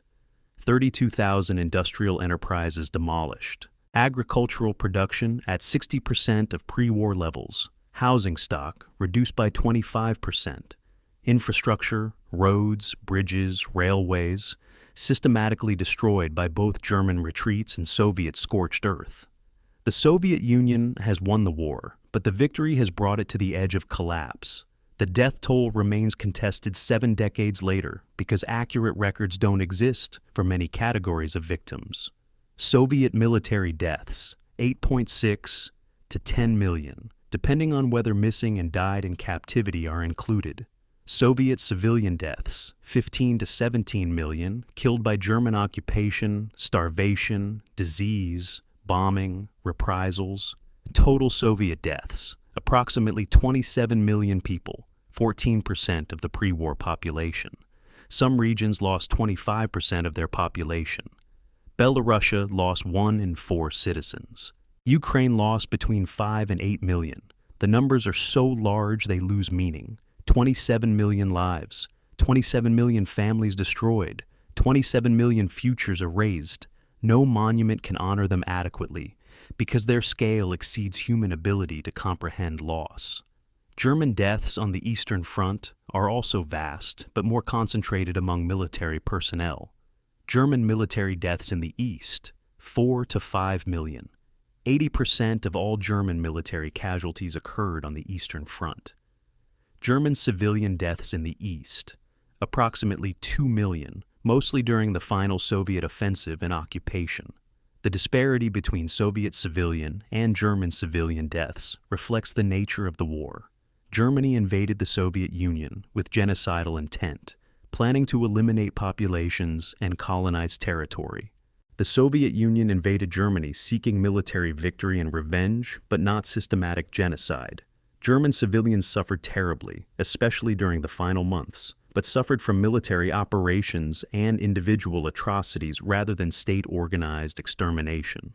Soviet civilians were targets of deliberate starvation, mass shootings, and death camps. The moral distinction matters. Casualties among Germany's allies add millions more to the total. Romanian deaths, approximately 500,000 military and civilian. Hungarian deaths, approximately 300,000. Italian deaths on the Eastern Front, approximately 85,000. Finnish deaths, approximately 95,000. Soviet prisoners of war who died in German captivity, 2.8 to 3.3 million. 57% of all captured Soviet soldiers. German prisoners who died in Soviet captivity, approximately 400,000 to 1.1 million, depending on the time frame considered. Death rates were highest for prisoners captured in 1941 and 42, lower for those captured later. Both sides violated the laws of war regarding prisoner treatment, but German treatment of Soviet prisoners was deliberately exterminatory, while Soviet treatment of German prisoners, though brutal, was not systematically genocidal. The Holocaust's Eastern Front dimension adds another layer of horror to the already incomprehensible totals. Over 5 million Jews from Poland, Soviet Union, and Eastern Europe murdered in gas chambers, mass shootings, and death marches. The Einsatzgruppen, SS death squads, murdered over 1.5 million Jews in mass shootings in occupied Soviet territory. Wehrmacht units participated in or facilitated Holocaust operations, despite post-war claims of innocence. The Holocaust was not separate from the Eastern Front, but integral to it. The War of Conquest provided cover and opportunity for genocide. Auschwitz, Treblinka, Sobibor, Majdanek. The death camps were in the east because that's where the victims lived and where German control was absolute. The discovery of these camps by Soviet forces revealed the full extent of Nazi crimes. Post-war displacement adds to the tragedy. 12 to 14 million ethnic Germans expelled from Eastern Europe, Poland, Czechoslovakia, Hungary, Yugoslavia, in the largest forced population transfer in history. The expulsions are conducted with varying degrees of violence. Perhaps 500,000 to 2 million Germans die during expulsions and their aftermath. Millions of Soviet citizens who fled or were captured by Germans refuse repatriation, fearing Stalin's retribution.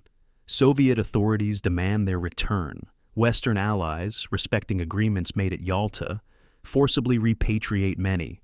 Returnees are treated as traitors. Some are executed. Many are sent to gulag camps. Others are released but stigmatized. The war's end brings no resolution for these people, only new trauma.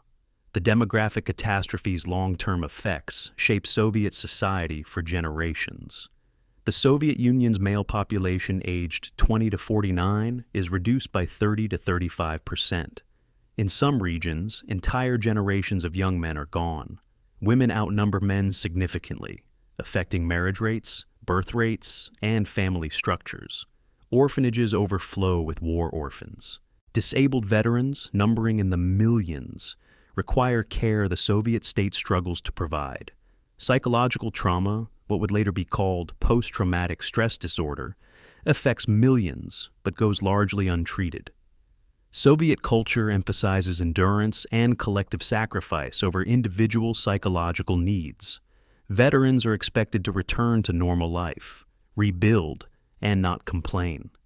Many struggle with this expectation.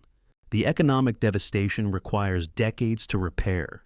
The Soviet Union's GDP in 1945 stands at approximately 70% of its 1940 level. Industrial production, despite the evacuation of factories to the Urals, has declined because infrastructure and transportation systems are destroyed. Agricultural production has collapsed, farm equipment destroyed, livestock killed, fields mined, rural population depleted. The 1946 to 1947 Soviet famine, caused by drought but exacerbated by war damage, kills another 1 to 2 million people. Soviet recovery will require Stalinist methods: forced labor, minimal consumption, maximal investment in heavy industry and military. The population that survived German invasion now faces renewed hardship under Soviet rebuilding. The war's meaning remains contested. Soviet propaganda celebrates the Great Patriotic War as triumph of communism over fascism, proof of the socialist system's superiority. This narrative ignores Stalin's catastrophic failures in 1939 to 1941 that nearly destroyed the Soviet Union, the role of Western Allied aid in Soviet survival, and the brutal methods: NKVD, blocking detachments, mass mobilization, scorched earth, used to achieve victory. Post-Soviet Russian narratives often celebrate military heroism while minimizing ideological components and Stalin's role. Western narratives sometimes minimize the Eastern Front's importance, focusing on Western Allied operations in France and Germany, while treating the Eastern Front as a sideshow. None of these narratives fully captures the war's reality: a catastrophic conflict where totalitarian ideologies collided, where tens of millions died for causes many didn't believe in, where victory was achieved through suffering that should have been impossible to endure. The lessons of the Eastern Front are both obvious and perpetually forgotten. Totalitarian ideologies that define populations as expendable produce wars of annihilation. Initial military success means nothing if the opponent has space and will to continue fighting. Technological sophistication cannot overcome numerical and industrial superiority in prolonged conflict. War crimes and atrocities do not break enemy will, but strengthen it. The side that learns faster, adapts better, and maintains coherent strategy defeats the side that relies on initial superiority. These lessons were available from studying Napoleonic Wars, World War I, and earlier conflicts. They were ignored by Nazi planners who convinced themselves that different ideology would produce different results. The lessons remain available for future planners who will likely ignore them with equal confidence. The physical evidence of the war remains visible 80 years later. Mass graves are still being discovered across Eastern Europe and Russia. Unexploded ordnance continues killing people who encounter it. The demographic scars, reduced populations in formerly contested regions, persist. War memorials dot every city and village in the former Soviet Union. The Kursk battlefield remains cratered. The Silo Heights are still scarred by trenches. Stalingrad, rebuilt as Volgograd, carries its history in every brick. Berlin preserves its damaged buildings as reminders. The landscape itself testifies to what occurred there. Future generations who never experienced the war walk through its aftermath daily, their lives shaped by events they cannot remember, but cannot escape. The Eastern Front's ultimate lesson is that war on this scale produces no winners, only survivors. The Soviet Union survived at catastrophic cost. Germany was destroyed, but its destruction brought no benefit to anyone. Rebuilding required Allied investment and created the division of Europe that defined the Cold War. Millions died fighting for ideologies they may not have believed in, achieving objectives that benefited leaders who cared nothing for them. The soldiers who fought bravely on both sides were betrayed by the causes they served. Nazism proved worthless. Stalinism proved nearly as brutal to its own people as to its enemies.